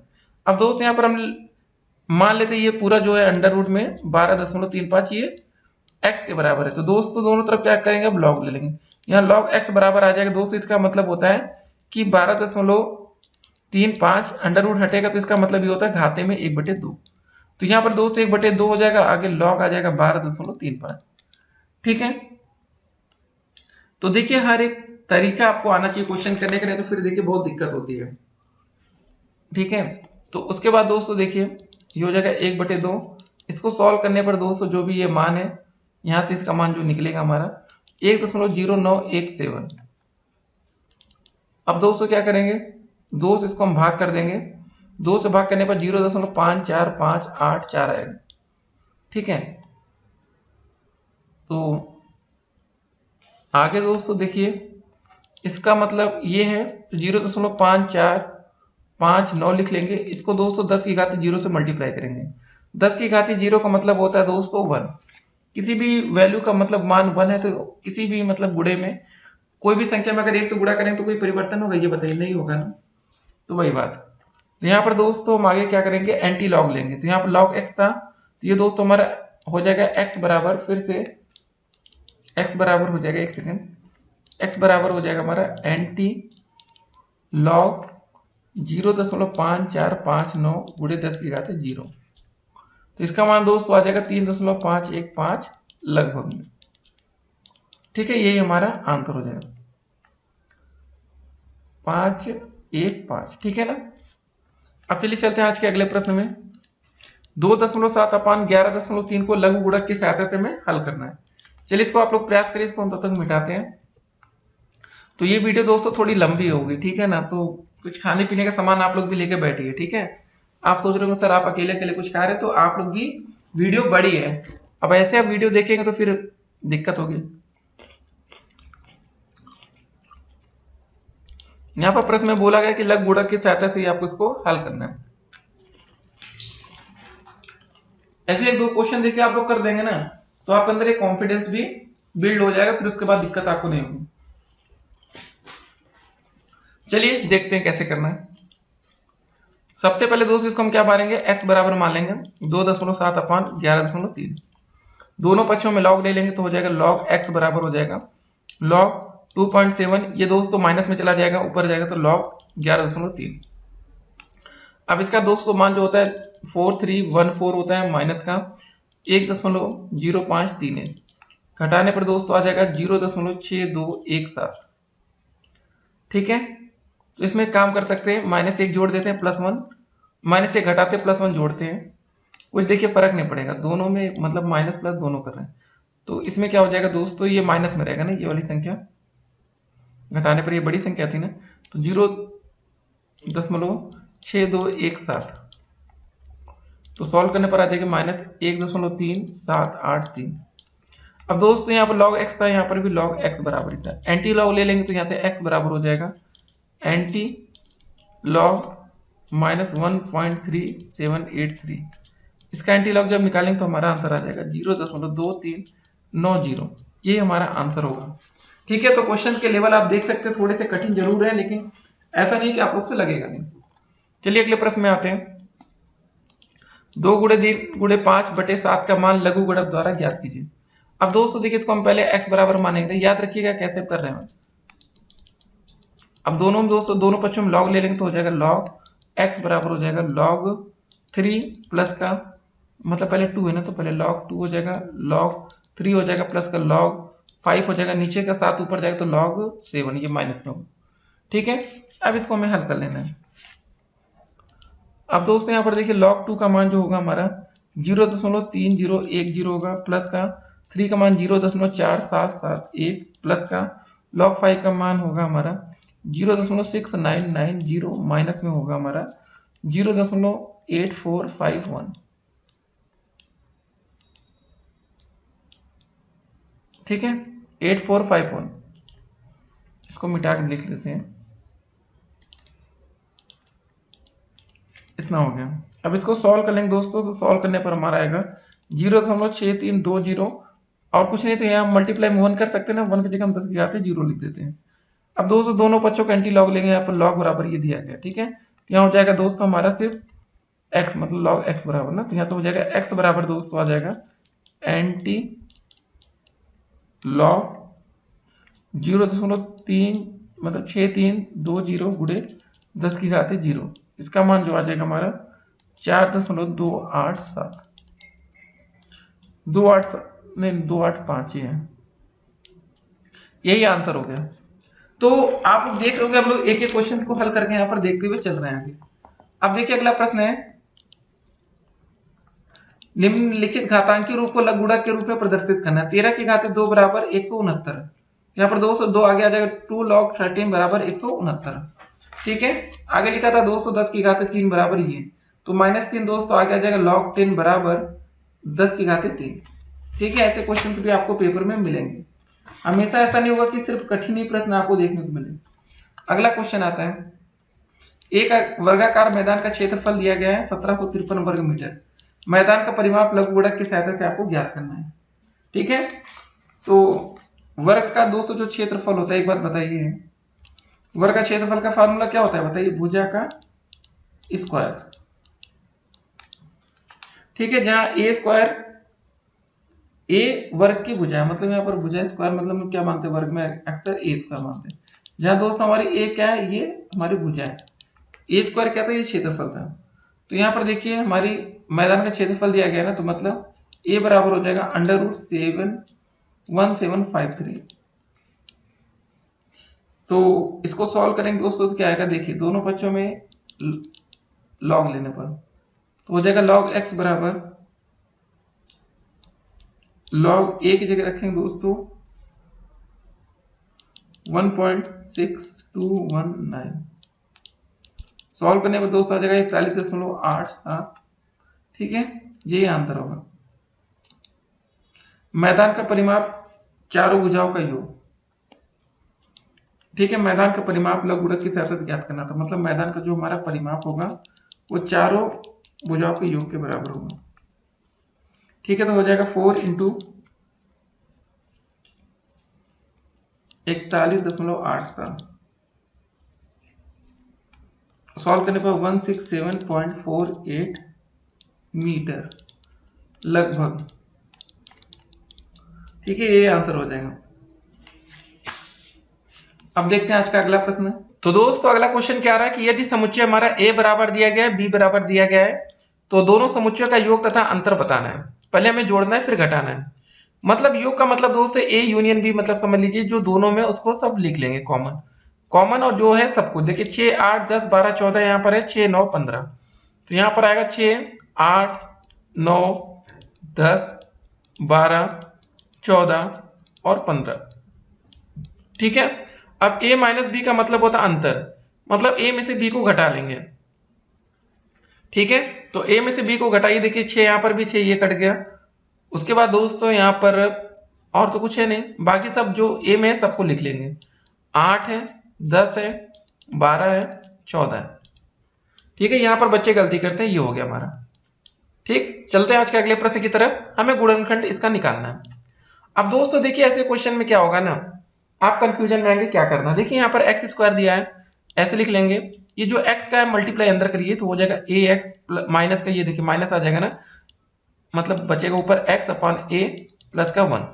यहाँ पर एक्स कॉमन हो जाएगा तो क्या बचेगा यहाँ पर एक्स माइनस का ए। यहाँ दोस्तों कॉमन क्या हो जाएगा, यहाँ पर हम कॉमन लेंगे 1 अपॉन ए, तो यहाँ पर दोस्तों क्या बचेगा, ऊपर एक्स बचेगा, यहाँ अंदर चला जाएगा माइनस का ए बचेगा। अब दोस्तों यहाँ पर x माइनस इधर भी दोनों तरफ से x माइनस ए कॉमन ले लेंगे और बचेगा x माइनस 1 अपॉन ए। ठीक है, ये आंसर हो जाएगा। अगर आपको कोई दिक्कत लगे तो कमेंट करेंगे, आपको दोबारा से बताया जाएगा। अगले प्रश्न में बढ़ते हैं, इसका भी हमें गुणनखंड जो भी है इसका ज्ञात करना है। सीधे से दोस्तों ए बी का जो है अंदर मल्टीप्लाई करिए, A B X square plus का दोस्तों A B Y square plus का दोस्तों X Y A square plus का एक्स वाई बी स्क्वायर। इतना हो गया। आप क्या करेंगे, यहां पर आप देखिए पहले। ठीक है, तो यहां पर एक काम करते हैं, यहां पर लिखिए A B X square plus का दोस्तों ये ए स्क्वायर को इसको पहले लिख लीजिए, ए स्क्वायर एक्स वाई प्लस का दोस्तों हमारा ए बी वाई स्क्वायर है प्लस का बी स्क्वायर एक्स वाई। ठीक है, इतना हो गया। यहां पर हम लोग काम करते हैं, यहां पर a और x कॉमन ले लेते हैं, तो क्या बचेगा हमारा ए एक्स कॉमन ले लिए, बचेगा बी एक्स। ठीक है, इसमें बी एक्स बचेगा और यहां से भी ए एक्स बाहर आ जाएगा तो ए वाई बचेगा प्लस का दोस्त यहां पर क्या कॉमन होगा, ए वाई। ठीक है, ए नहीं बी वाई कॉमन होगा, यहां पर बी वाई कॉमन ले लेते हैं, तो यहां पर दोस्तों बचेगा हमारा ए वाई प्लस का बचेगा यहां पर बी वाई। ठीक है, ए वाई बी एक्स। तो दोस्त यहाँ पर तेरा देखिए कि हमने गलती की, यहाँ पर हमने कॉमन लिया था बी वाई। ठीक है, तो यहाँ से बी वाई में कॉमन लेंगे तो हमारा क्या बचेगा, ए वाई बचेगा प्लस का यहाँ बी और ये एक्स बचेगा ना, वाई कॉमन लिए थे तो यहाँ पर बी एक्स होगा, बी एक्स प्लस ए वाई, बी एक्स प्लस ए वाई दोनों तरफ से कॉमन हो जाएगा, तो मतलब हम ऐसे लिख लेंगे बी एक्स प्लस का ए वाई दोनों तरफ कॉमन हो गया, बचेगा कितना ए एक्स प्लस बी वाई। ठीक है, यही हमारा आंसर हो जाएगा। तो ये देखिए छोटे छोटे क्वेश्चन हैं जो एक छोटी सी गलती पर आपका आंसर पूरा का पूरा गलत कर सकते हैं। ठीक है ना, एक छोटी सी मतलब लापरवाही। चलिए अगले प्रश्न में बढ़ते हैं, इसका भी हमें गुणनखंड ज्ञात करना है, तो सीख लीजिए गुणनखंड आज निकालना है, क्योंकि फिर आज इतने क्वेश्चन हमको लगातार अगर हम लोग करेंगे ना तो हम लोग का गुणनखंड भी अच्छा हो जाएगा। 19 X square Y square plus का 78 वाई की पावर 4। ठीक है, बहुत ही अच्छा प्रश्न है। तो क्या करेंगे, कैसे निकालेंगे बताइए, इसका और इसका लास्ट में मल्टीप्लाई करिए, कितना हो जाएगा 78 आएगा, 13 छंग 78। ठीक है, 13 में दोस्तों 6 जोड़ेंगे तो 19 हो जाएगा, ये आ जाएगा, और 13 में 6 का मल्टीप्लाई करेंगे तो 78 आएगा। तो ये दोस्तों हो जाएगा एक्स स्क्वायर माइनस का 13 X square Y square minus का 6 X square Y square plus का 78 वाई की पावर 4। अब दोस्त यहाँ पर एक्स स्क्वायर कॉमन ले लेंगे, यहाँ एक्स की घात 4 था ना, तो बचेगा यहाँ पर एक्स स्क्वायर माइनस का 13 वाई स्क्वायर, यहाँ पर माइनस का कॉमन लेंगे 6 वाई स्क्वायर, तो क्या बचेगा एक्स स्क्वायर बचेगा माइनस का 13 वाई स्क्वायर। अब दोस्तों दोनों तरफ से X square minus 13 Y square common ले लेंगे, बचेगा कितना एक्स स्क्वायर माइनस का 6 वाई स्क्वायर। ठीक है, यही हमारा फाइनल आंसर हो जाएगा। अगला प्रश्न है हमारा 11 x square minus 41 x minus 12 का गुणनखंड करना है। तो यहाँ पर क्या करेंगे दोस्तों, 12 गुणे 11 कर लेंगे सिंपल सा। ठीक है, 11 गुणे 12 करने पर दोस्तों 11 गुणे 12 करेंगे, 11 गुणे 12 करने पर दोस्तों हमारा 132 आ जाएगा। ठीक है, तो एक काम करना है, हमें 41 लाना है घटाकर, तो हम एक काम करेंगे, यहाँ पर देखिए 44 गुणे 3 करेंगे तो 132 आ जाएगा, घटाने पर 41 आ जाएगा। ठीक है, ऐसे हम लोग इस क्वेश्चन को करेंगे। तो ये चीजें हमने आपको हमेशा बता रखी है, बेसिक वीडियोस में भी बता रखा है। ठीक है ना, तो चलिए इसको हम लोग करके देखते हैं। 44 इंटू 3 था ना हमारा, तो 11 एक्स स्क्वायर माइनस का हो जाएगा 44 एक्स प्लस का दोस्तों 3 एक्स माइनस का 12। ठीक है, यहाँ पर 11 एक्स कॉमन ले लेंगे, बचेगा एक्स माइनस 4 प्लस का दोस्तों 3 कॉमन ले लेंगे, एक्स माइनस 4 बचेगा। दोनों तरफ से एक्स माइनस 4 कॉमन ले लेंगे तो यहाँ बचेगा 11 एक्स प्लस का 3। ये हमारा फाइनल आंसर है। तो आप देख सकते हैं एक एक क्वेश्चन करके लगातार हम लोग कंप्लीट करते हुए चल रहे हैं। अगले प्रश्न में आते हैं। 2 की पावर 5 इंटू 16 की पावर -2 भागे 2 की घात -3 को हमें सरल करना है। 2017 में देखिए पूछा गया प्रश्न, इंपॉर्टेंट हो जाता है।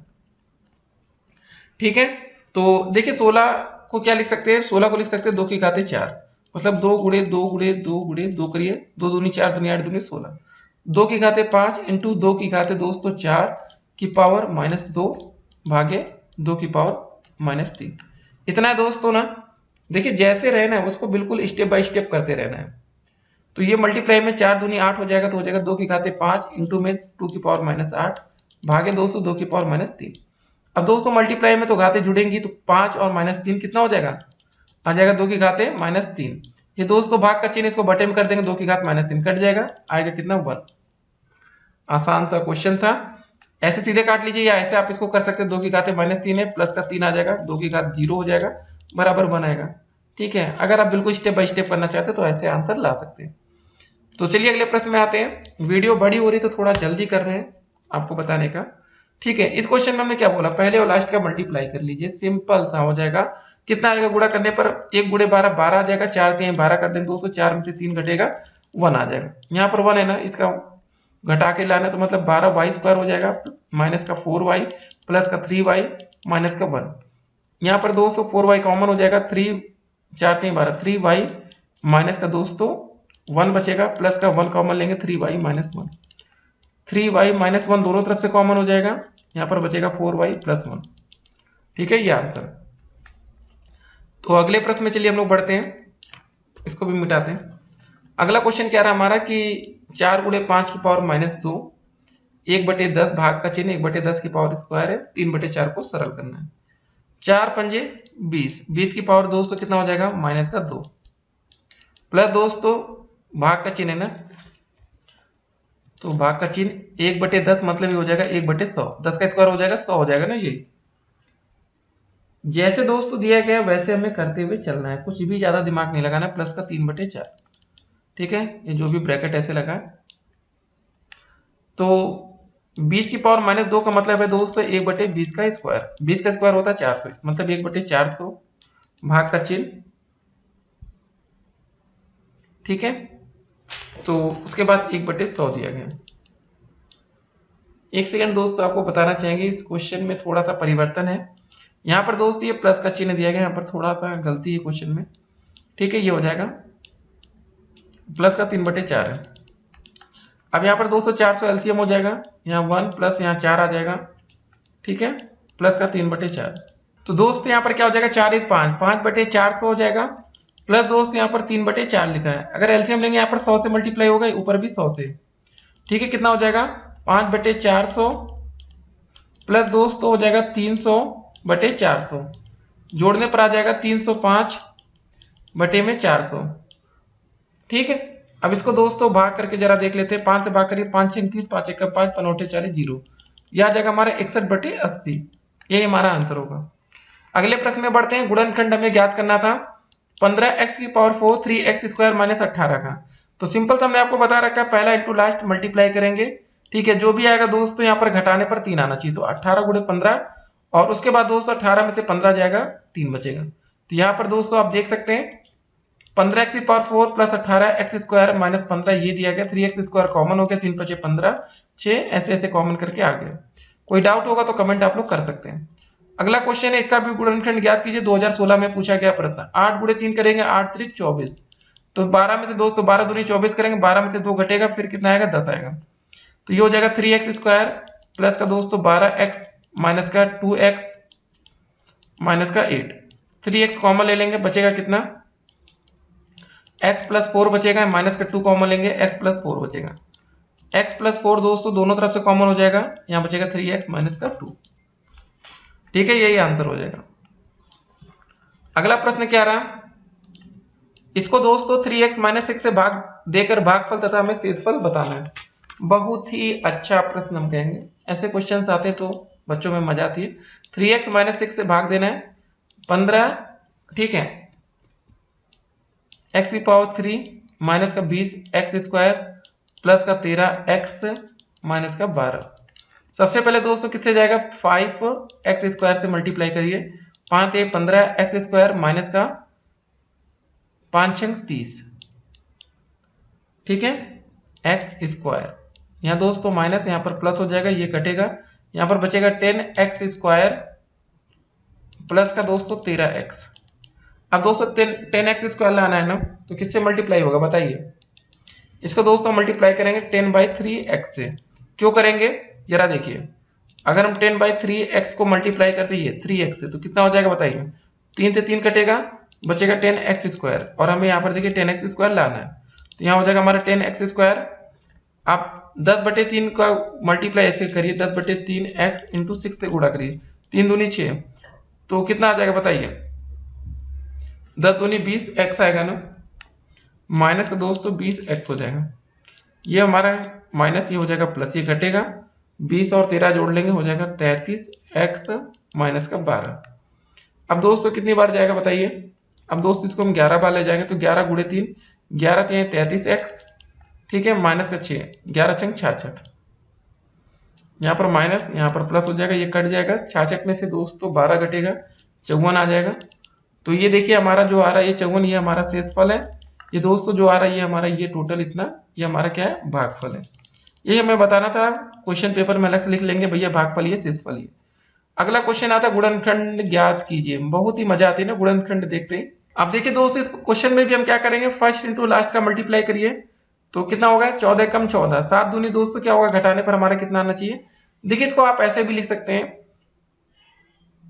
-x² माइनस का 5x प्लस का 14, माइनस कॉमन ले लेंगे तो क्या बचेगा, x² प्लस 5x माइनस का 14। इसको भी आप सॉल्व कर सकते हैं, जो भी आएगा बाद में माइनस को हम मैनेज कर लेंगे। ऐसे करते हैं पहले अच्छे जरा, तो पहला लास्ट का गुणा करेंगे, 7 दूनी 14, ठीक है, 7 में से 2 घटेगा, 5 आ जाएगा, 7 × 2 करेंगे 14 आ जाएगा, 7 में से 2 घटाएंगे तो 5 आ जाएगा ये वाला। तो ये हो जाएगा, माइनस का बाहर रहने देते हैं, x² प्लस का 7x माइनस का 2x माइनस का 14, x कॉमन ले लेंगे, x + 7 बचेगा, माइनस का 2 कॉमन लेंगे, x + 7 बचेगा। अब दोस्तों यहाँ पर हमारा x + 7 दोनों तरफ से कॉमन होगा, x - 2 और आ जाएगा, और ये बाहर का माइनस, ठीक है, ये हमारा फाइनल आंसर। ये माइनस अंदर चला जाएगा तो क्या हो जाएगा बताइए, इधर जाएगा तो हो जाएगा 2 - x हो जाएगा, ठीक है, एक ही में तो माइनस जाएगा, बाकी x + 7 वैसे ही रहेगा। मल्टीप्लाई में ना, प्लस में थोड़ी नहीं, दोनों में माइनस अंदर जाएगा, ठीक है। ये क्वेश्चन हो गया हमारा। तो देखिए कितना आसानी से हम लोग हर एक प्रश्न को कर पा रहे हैं गुणनखंड के, ठीक है। 2019 में भी देखिए गुणनखंड से क्वेश्चन पेपर में आता है, 2019, ठीक है। तो x² - 1 - 2y - y² का गुणनखंड कीजिए। तो कैसे करेंगे, x² ये है। अब दोस्तों यहाँ पर एक काम करते हैं, x² लिखा है, माइनस का y² इधर लिखते हैं, माइनस का 2y माइनस का 1, x² है, माइनस कॉमन ले लेंगे, y² प्लस का 2y प्लस का 1। तो ये दोस्तों देखिए ये y + 1 का होल स्क्वायर का फार्मूला बन गया। क्या होता है, ये y² हो जाएगा प्लस 1 का स्क्वायर हो जाएगा प्लस का 2y होगा, वही यहाँ पर लिखा है, तो ये हो जाएगा एक्स स्क्वायर माइनस का वाई प्लस 1 का होल स्क्वायर। ये दोस्तों फार्मूला बन गया। अब हमारा एक्स स्क्वायर दिख रहा है, ये ए स्क्वायर बन गया, ये बी स्क्वायर बन गया। इसका फार्मूला होता है ए प्लस बी, तो लिखेंगे एक्स प्लस का वाई प्लस 1। ठीक है, दूसरा होता है ए माइनस बी, क्या हो जाएगा एक्स माइनस वाई माइनस 1। ठीक है, ये आंसर हो जाएगा। इसको साइड में रखते हैं, -1 रहेगा ना ऐसे। एक सेकेंड दोस्तों, ये -1 ये हो गया और ये इसको साइड। अब चलिए अगले प्रश्न में बढ़ते हैं कि संख्या 1 से लेकर 20 तक की सम संख्याओं का समांतर माध्य ज्ञात कीजिए। 1 से 20 तक सम संख्या कौन कौन सी होगी? 2, 4, 6, 8, 10, ठीक है, 12, 14, 16, 18, 20। ये हो गया। समांतर माध्य ज्ञात करना है, सभी संख्याओं को जोड़कर टोटल संख्या जितनी है उससे भाग कर देंगे। 2, 4, 6, 8, 10, 12, 14, 16, 18, 20। टोटल संख्या गिने कितनी? 1, 2, 3, 4, 5, 6, 7, 8, 9, 10 बटे में 10 बराबर 200 जोड़ने पर आ जाएगा हमारा 110 बटे 10, कट कर देंगे, आंसर आ जाएगा 11। ये क्वेश्चन 2019 में आया था। देखिए 2 नंबर का प्रश्न है, ये इतना छोटा सा। अगला प्रश्न देखते हैं कि निम्नलिखित सारणी में 50 शिक्षार्थियों का भार किलोग्राम में दिया हुआ है, उनके भार का समांतर माध्य ज्ञात कीजिए। डीएलएड में 2 बार ये प्रश्न रिपीट हो रहा है, 17 और 16 में। भार 200 किलोग्राम में दिया गया, बारंबार था छात्रों की संख्या 40, 42, 43, 44, 45, ये सब। दोस्त यहाँ पर एक्स देख सकते हैं, भार ये दिया गया, छात्रों की संख्या 200 दी गई है, बारंबार था। तो सबसे पहले हमने f इंटू एक्स मतलब दोनों का मल्टीप्लाई, 40 गुणे 4 160, 42 गुणे 12 कर लिया, सब में मल्टीप्लाई किया, मतलब ठीक है, ये आ गया। तो n का दोस्तों जो टोटल ही संख्या थी इसको जोड़ लिए, जोड़ने पर 50 आ रहा है, इसको टोटल जोड़े तो 2148 आ रहा है। इतना हमने कर लिया। देखिए जो चीज है वो स्टेप बाय स्टेप करेंगे। अब दोस्तों हमें यहाँ पर समांतर माध्य निकालना था, तो इसके लिए फार्मूला हमने यूज किया समांतर, ठीक है, माध्य बराबर दोस्तों हमारा हो गया यहाँ पर सिग्मा एफ एक्स अपॉन में एन। एफ एक्स कितना था? 2148 अपॉन में दोस्तों 50, भाग करने पर दोस्तों हमारा आ गया 42.96। यही हमारा आंसर होगा। अगला प्रश्न है कि निम्नलिखित आंकड़ों का समांतर माध्य दिया गया 21.5, तो के का मान ज्ञात कीजिए। यहाँ पर के का मान निकाला, वही दोस्तों यहाँ पर हमने देखिए सब कुछ लिख लिया सीरियल से, ठीक है, बारंबार था। फिर वही 5 गुणे 6 30 हो गया, सबका मल्टीप्लाई कर दिए और दोस्तों इन संख्याओं को सबको जोड़ दिए, तो जो भी आएगा जोड़ने पर 15 प्लस के आ गया, और यहाँ पर भी दोस्तों मल्टीप्लाई में भी के था, तो ये आ गया। तो सबसे पहले दोस्तों हमने फॉर्मूला में क्या यूज करेंगे बताइए? समांतर माध्य बराबर हो जाएगा, समांतर माध्य बराबर दोस्तों हो जाएगा sigma F X upon N. समांतर माध्य दोस्तों इस क्वेश्चन में दिया गया 21.5, 21.5 बराबर ये दोस्तों आया हमारा 35 के प्लस का 255 अपान में दोस्तों हो जाएगा 15 प्लस के। इसको हमें सॉल्व कर लेना, ठीक है। इसको जब हम सॉल्व करेंगे इधर तिरिया गुणा होगा, मल्टीप्लाई ये सब करके हमारा जो के का फाइनल आंसर आएगा वो बता देते हैं आपको, 5 आएगा, ठीक है। अगर आपको जोड़ घटाने में कोई दिक्कत हो तो आप लोग कमेंट करेंगे, आपको बताया जाएगा, ठीक है। अगला क्वेश्चन देखते हैं। 10, 12, 8, 9, 11, 19, 13, 10, 20 और 22 की माध्यिका ज्ञात कीजिए। सबसे पहले दोस्तों आंकड़ों को हम आरोही क्रम में, मतलब बढ़ता हुआ क्रम, 8, 9, 10, 10, 11, 12, 13 ये बढ़ रहा है। पदों की संख्या दोस्तों n बराबर 10 है, जो कि सम संख्या है। जब सम संख्या होगा तो फार्मूला माध्यिका का लगेगा n/2 में पद का मान प्लस n/2 प्लस 1वें पद का मान बटे 2। अब पदों की संख्या दोस्तों 10 है, तो यहाँ पर हो जाएगा 10 बटे 2 वे पद का मान प्लस 10 बटे 2 प्लस 1 वे पद का मान अपॉन में 2। भाग करने पर 2 पंजे 10 आएगा दोस्तों, 2 पंजे 10, 1 6, मतलब 5वें पद और छठे पद का मान। 5वां पद कौन था? 3, 5वां पद 11, छठा पद भी है, ठीक है। तो 11 प्लस 12 आ जाएगा अपॉन में 2, 11 12 जोड़ने पर आ जाएगा 23 बटे 2, भाग करेंगे 2 एकम 2, 2 एकम 2, 2 पंजे 10, 11.5। अगला प्रश्न है हमारा कि निम्नलिखित बारंबारता बंटन का बहुलक ज्ञात कीजिए। पद दोस्तों दिया गया, बारंबारता दिया गया, जो भी संख्या सबसे ज्यादा बार रिपीट होती है वही दोस्तों बहुलक बनेगी। देखिए उपयुक्त सारणी में 20 की बारंबारता सबसे अधिक है, 26 है, जिसका मान 26 आता है सबसे अधिक बारंबारता वाला पद बहुलक होगा, ठीक है, हो गया। एक घन की दोस्तों भुजा 3 सेंटीमीटर है, उसका आयतन हमें ज्ञात करना है, बताइए कैसा होगा? आयतन का दोस्तों फार्मूला होता है हमारा a क्यूब, 3 का दोस्तों क्यूब कर दीजिए, 3 गुणे 3 गुणे 3 करिए, 3 3 का 9, 3 27, 27 सेंटीमीटर क्यूब कर दीजिए या घन सेंटीमीटर। ठीक है, ये आंसर होगा। अगला प्रश्न देखिए, एक घन की कोर 5.5 सेंटीमीटर है, उसका आयतन व संपूर्ण पृष्ठ ज्ञात कीजिए। घन का आयतन का दोस्तों फार्मूला फिर से आपको बता रहे हैं, एक क्यूब होता है, तो 5.5 का होल क्यूब हम कर देंगे तो आंसर कितना आएगा 166.375 सेंटीमीटर क्यूब।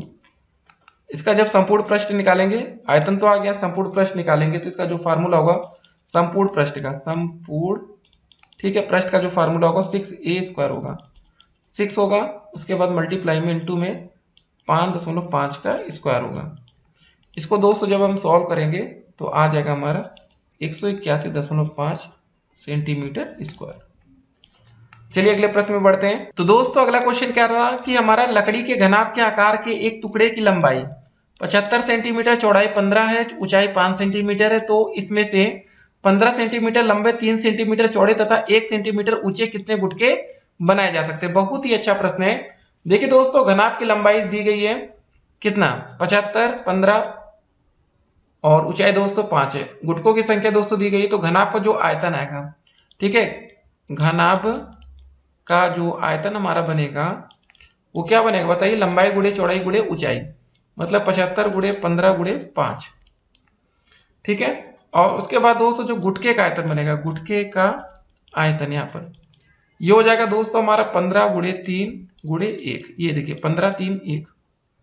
अब गुटकों की संख्या दोस्तों अगर हमें निकालनी होगी, गुटकों की संख्या, ठीक है, तो ये हमारी आ जाएगी घनाभ का आयतन, ये घनाभ का आयतन, घनाभ का आयतन अपान में दोस्तों हो जाएगा एक गुटके का आयतन, एक गुटके का आयतन हो जाएगा दोस्तों हमारा 75 गुणे 15 गुणे 5 अपान में दोस्तों आ जाएगा 15 गुणे 3 गुणे 1।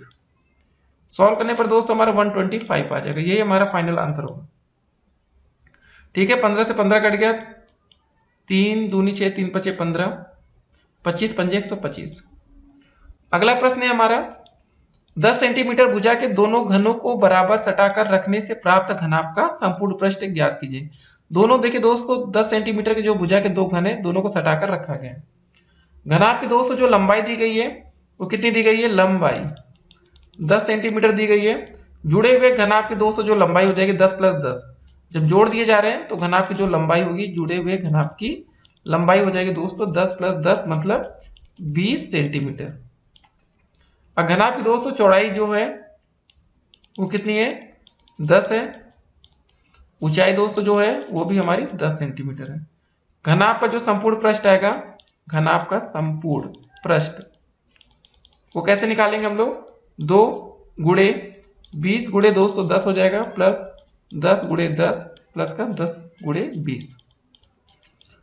ठीक है, क्या होता है फार्मूला, लंबाई गुणे चौड़ाई, चौड़ाई गुणे ऊंचाई, फिर ऊंचाई गुणे लंबाई। तो यहां से सॉल्व करने पर दोस्तों आ जाएगा हमारा 2 गुणे 20 दामा 200 प्लस का 100 प्लस का 200, 200 100 300, 300 200 500, 500 गुणे 2 1000 सेंटीमीटर।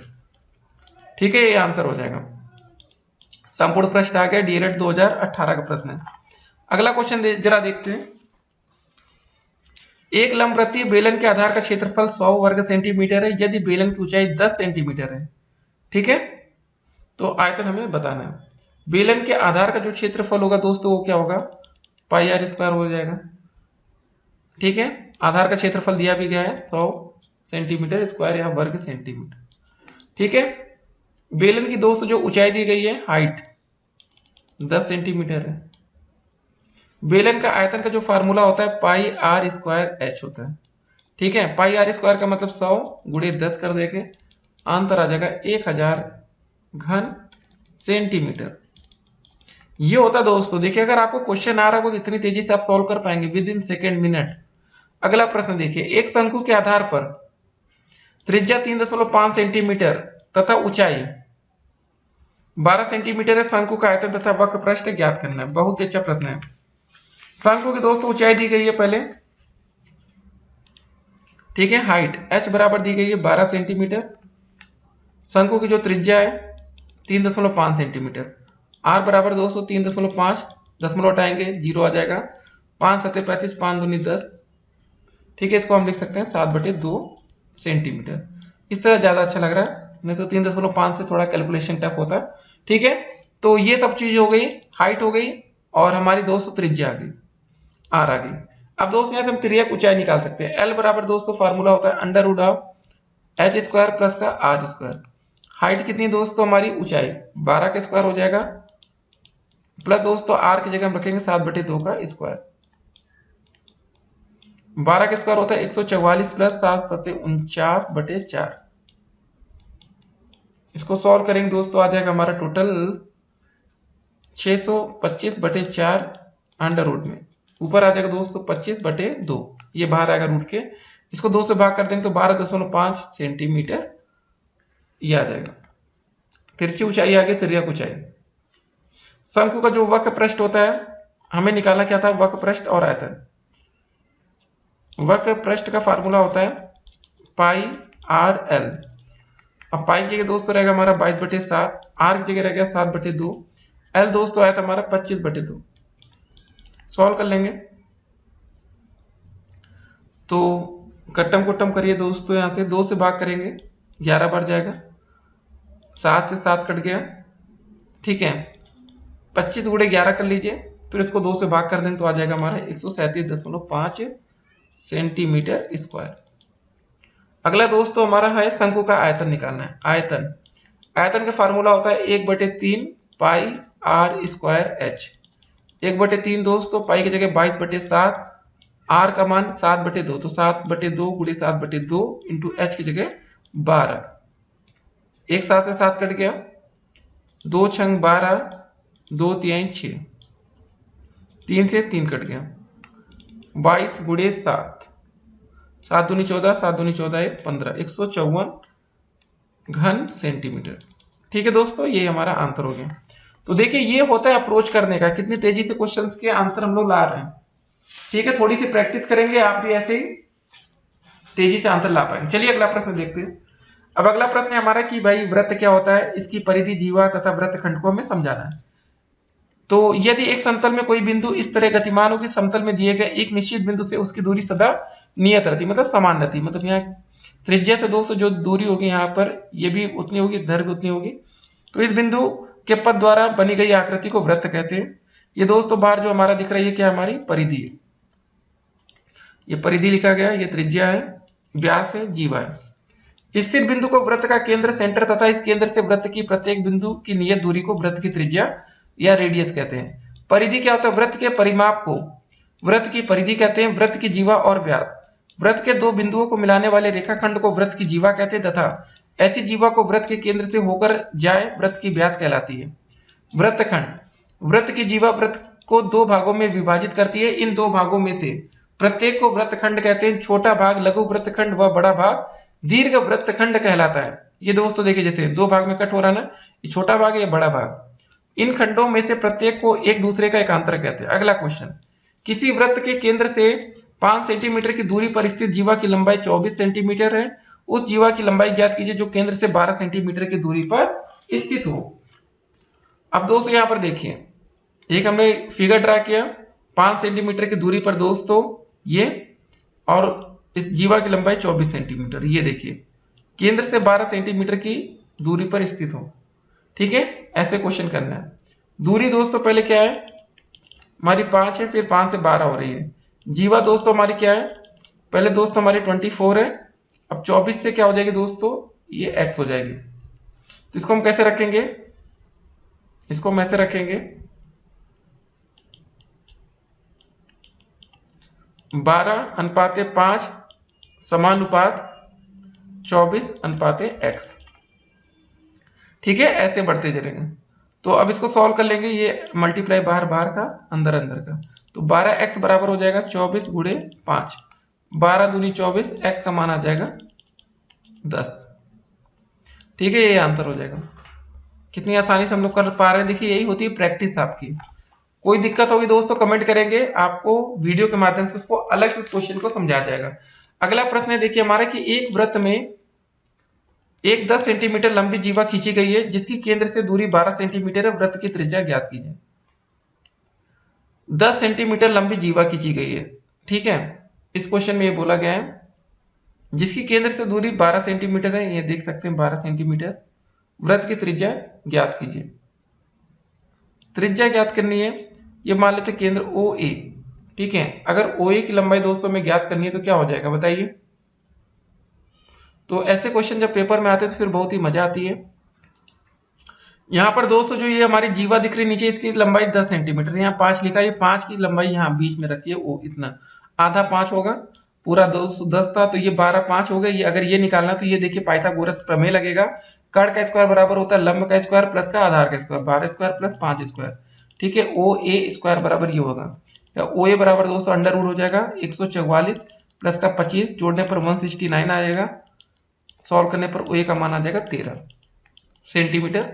ये दोस्तों हमारी त्रिज्या हो जाएगी, ठीक है। ये अगला प्रश्न देखिए, संलग्न चित्र में ए बी सी डी एक चक्रीय चतुर्भुज है, ए बी सी डी, ठीक है। सी बी क्यू 48 अंश है, सी बी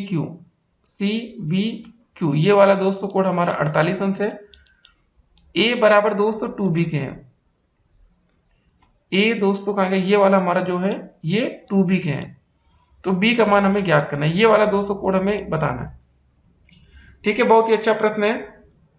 तो दोस्तों पहले हम त्रिभुज बी सी क्यू में देखेंगे, बी सी क्यू ये वाला जो त्रिभुज हमें दिख रहा है, त्रिभुज बी सी क्यू में। अब दोस्तों देखिए इस क्वेश्चन में हम क्या करेंगे ना, देखिए हमें ये वाला बी वाला कोड पता है, क्यू पता है, ये वाला दोस्तों जो कोड होगा डी सी बी ये होगा दोस्तों हमारा इसका ये दोस्तों दो अंतर कोडों के योग के बराबर होगा, जो इसका मान आएगा ना ये वाला 48 और बी के बराबर, तो ये कोड हो जाएगा दोस्तों हमारा 48 प्लस बी, ठीक है। ये वाला दोस्तों जैसे हमारा कोड निकल आएगा उसके बाद हम क्या करेंगे, ये वाला आप देख सकते हैं कोड, ये वाला जो कोड 48 अंश है तो ये वाला कोड कितना होगा, ये भी 48 होगा, क्यों होगा, शीर्षा विमुख कोड है। अब उसके बाद दोस्तों अगर हम ये वाला कोड निकालें तो ए और ये 48 के बराबर होगा, ये वाला कोड हो जाएगा ए प्लस 48। अब चक्रीय चतुर्भुज हमारा ए बी सी डी में देखेंगे तो ए और सी आमने सामने कोडों का योगफल 180 अंश होता है, तो ये हम लिखेंगे 48 प्लस ये हो जाएगा दोस्तों ए प्लस का हो जाएगा 48 प्लस बी बराबर 180 डिग्री। तो ऐसे क्वेश्चन दोस्तों जब पेपर में मिलते हैं ना तो फिर दिमाग आपका घूमता है। जोड़िए दोस्तों ए प्लस बी प्लस 248 48 96 बराबर 180 अंश, ठीक है। तो यहाँ से हो जाएगा हमारा ए प्लस बी बराबर 84, 180 में से 96 घटाएंगे तो, ठीक है। और इसी क्वेश्चन में बोला गया ए बराबर 2b है, एक जगह 2b रख दें प्लस का b बराबर 84, या 200 जोड़ने पर 3b बराबर आ जाएगा 84, या b का मान आ जाएगा 84/3, 3 दूनी 6 3 8 24, b का मान आ जाएगा 28 अंश, ठीक है। ये आंसर आ जाएगा। तो हमें b का मान ज्ञात करना था, b का मान आ गया 28। कितना आसान क्वेश्चन था, थोड़ा सा दिमाग लगाना था बस। ये वाला दोस्त जो हमारा आया था ये बहिष कोण वाले से नियम से लगाया था, बहिष कोण बराबर क्या होता है, दो अंतःकोणों का योगफल, ठीक है। तो थोड़ा सा स्मार्टनेस आपको यूज करना है, आपके सभी क्वेश्चंस के सॉल्यूशन होते जाएंगे। अगला प्रश्न देखिए कि वृत्त की स्पर्श रेखा तथा स्पर्श बिंदु को समझाना है। स्पर्श रेखा क्या होता है, टेंजेंट लाइन। देखिए एक ऐसी रेखा जो वृत्त को ठीक एक बिंदु पर प्रतिच्छेद अथवा स्पर्श करती है, वृत्त की स्पर्श रेखा कहलाती है तथा इस बिंदु को हम स्पर्श बिंदु कहते हैं, पॉइंट ऑफ कॉन्ट्रैक्ट। ये दोस्तों देख सकते हैं स्पर्श रेखा ये पूरी है और स्पर्श बिंदु भी P होगा। रेखा L वृत्त को P पर स्पर्श करती है बिंदु P पर, इस बिंदु को स्पर्श बिंदु हम कहते हैं, अतः वृत्त पर वह बिंदु जहां रेखा वृत्त को स्पर्श करती है स्पर्श बिंदु कहलाता है। 3 सेंटीमीटर त्रिज्या का एक वृत्त खींचिए, वृत्त पर एक बिंदु P लेना है, P से वृत्त की स्पर्श रेखा खींचना है। जी हाँ दोस्तों, गोला प्रकार की नोक ऐसे रखेंगे, 3 सेंटीमीटर की एक ऐसे वृत्त खींच देंगे, बिंदु पर एक बिंदु या P ले लेंगे और वहां से एक वृत्त की स्पर्श रेखा खींच देंगे। जी हाँ दोस्तों, देखिए आप एक बिंदु लिया गया, हो गया। कितना आसान क्वेश्चन था। तो ऐसे क्वेश्चन भी पेपर में आपको देखने को मिलते हैं, ठीक है ना। यहाँ पर बिंदु हमने P लिया था ये, तो आप ऐसे मिला लीजिए, यहाँ पर भी बिंदु लेंगे, दोनों मिल जाएगा, ठीक। अब क्या करते हैं, अब आज का अगला क्वेश्चन देखा जाए। चलिए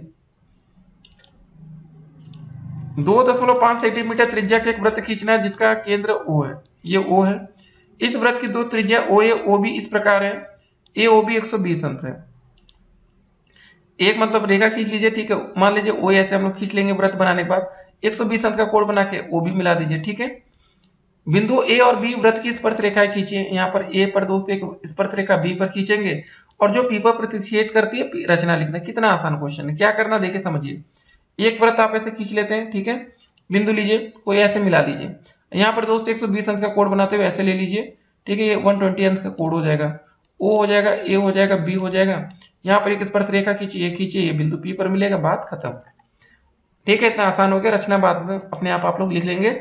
अगला क्वेश्चन देखिए, 4 सेंटीमीटर त्रिज्या का एक वृत्त खींचना। इस वृत्त से केंद्र के 6 सेंटीमीटर की दूरी पर स्थित बिंदु से वृत्त पर स्पर्श रेखा खींचिए। पहले दोस्तों 4 सेंटीमीटर का एक वृत्त, त्रिज्या का एक वृत्त ऐसे हम बना लेते हैं, ठीक है। इस यहां से मतलब 4 सेंटीमीटर इधर भी होगा, 4 इधर भी होगा, ठीक है। इस वृत्त के केंद्र से 6 सेंटीमीटर की दूरी पर, अब दोस्तों ये बिंदु है, अब यहाँ से 6 सेंटीमीटर की दूरी पर वृत्त पर स्पर्श रेखा, यहाँ पर दोस्तों ऐसे ऐसे ऐसे स्पर्श रेखा हम खींचेंगे। बिंदु ओ है, ये 4 सेंटीमीटर दूरी थी, ये टोटल 6 सेंटीमीटर दूरी, ठीक है। ये हो गया, तो यहाँ से P मान लेते हैं, यहाँ पर A मान लेते हैं, B मान लेते हैं। ये होते हैं दोस्तों क्वेश्चन करने के लेवल्स, कितने मजा आती करने में। ऐसे क्वेश्चंस अगर आपको पेपर में मिलेगा तो डेफिनेटली आप एक अच्छा स्कोर करेंगे पेपर में। अगला प्रश्न देखते हैं जरा कि अभिषेक के कमरे की लंबाई 4 मीटर, चौड़ाई 3.5, ऊंचाई 3 मीटर है। इस कमरे की चारों दीवारों का क्षेत्रफल ज्ञात करना है। कमरे के दोस्तों जो चारों दीवारों का क्षेत्रफल का फार्मूला होता है वो होता है 2 लंबाई प्लस चौड़ाई इंटू में दोस्तों मतलब इंटू में होता है ऊंचाई। दो दोस्तों लंबाई कितनी दी गई 4, चौड़ाई 3.5, 4 प्लस 3.5 हो जाएगा, इंटू में हो जाएगा 3, तो 2 गुणे 4 3 7, 7.5 गुणे 3, मल्टीप्लाई करने पर आ जाएगा 45 मीटर स्क्वायर। ये दोस्तों हमारा क्षेत्रफल आ गया, हो गया। अब चलते हैं आज के अगले प्रश्न की तरफ। क्वेश्चन देखिए, चित्र ओ में वृत्त का केंद्र है, ये वृत्त का केंद्र ओ है।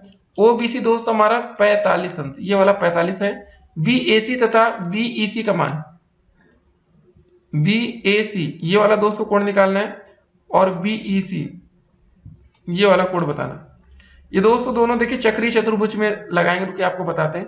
पहले दोस्तों ये कोण कितना होगा, ये भी 15 हो जाएगा, क्योंकि ये दोस्तों त्रिज्या है, दोनों भुजाएं बराबर है ना, ओ ए ओ बी, ठीक है। इसलिए यहाँ पर भी 15 अंश, 15 ये 15 ये, तो ये वाला कोण बताए त्रिभुज के तीनों कोणों का योगफल 180 अंश होता है।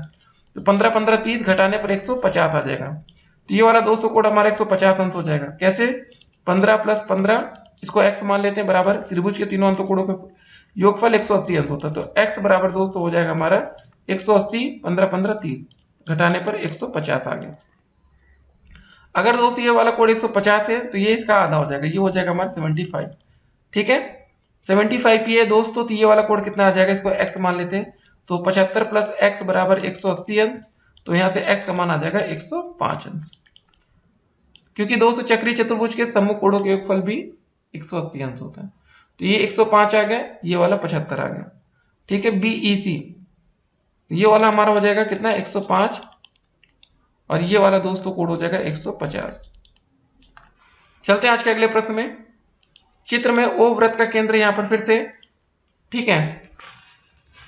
यदि ए बी सी 40 अंश है, ए बी सी ये 40 अंश है दोस्तों, सी ए बी 80 अंश है, सी ए बी ये पूरा कोण 80 अंश है, तो ए डी बी का मान ज्ञात कीजिए। ए डी बी ये वाला दोस्तों हमें बताना है, ठीक है। बहुत ही अच्छा प्रश्न है, कोई दिक्कत नहीं होगी करने में आपको। देखिए आपको बता दें, ये वाला दोस्तों कोण पता है, ये पता है, त्रिभुज के तीनों कोणों के योगफल 180 अंश, ये 80 है, ये 40 है, ये वाला कोण कितना होगा 60 अंश होगा। अगर दोस्तों ये 60 है तो ये भी कितना हो जाएगा 60 हो जाएगा, ठीक है। कितने जल्दी हम लोग करके दिखा रहे हैं आपको। देखिए ये वाला कोण अगर हम x मान लेते हैं तो क्या हो जाएगा, x प्लस 80 हो जाएगा ये वाला कोण, और ये वाला 40 बराबर 180 अंश, त्रिभुज के तीनों अंत कोणों के योगफल। x बराबर हो जाएगा 180 माइनस 120, 40 80 जोड़ने पर 120 आएगा। x का मान आ जाएगा दोस्तों हमारा 60 अंश, ये 60 आ गया। तो दोस्तों हमारा जो ए डी बी होगा वो ए सी बी के बराबर होगा, एक ही वृत्तखंड के कोण है, इसलिए दोस्तों ये बराबर होगा। चलिए अगले प्रश्न में चलते हैं आज के। एक ठोस घनाकार धात्विक टुकड़े का संपूर्ण पृष्ठीय क्षेत्रफल 216 सेंटीमीटर स्क्वायर है। इस टुकड़े का आयतन ज्ञात कीजिए।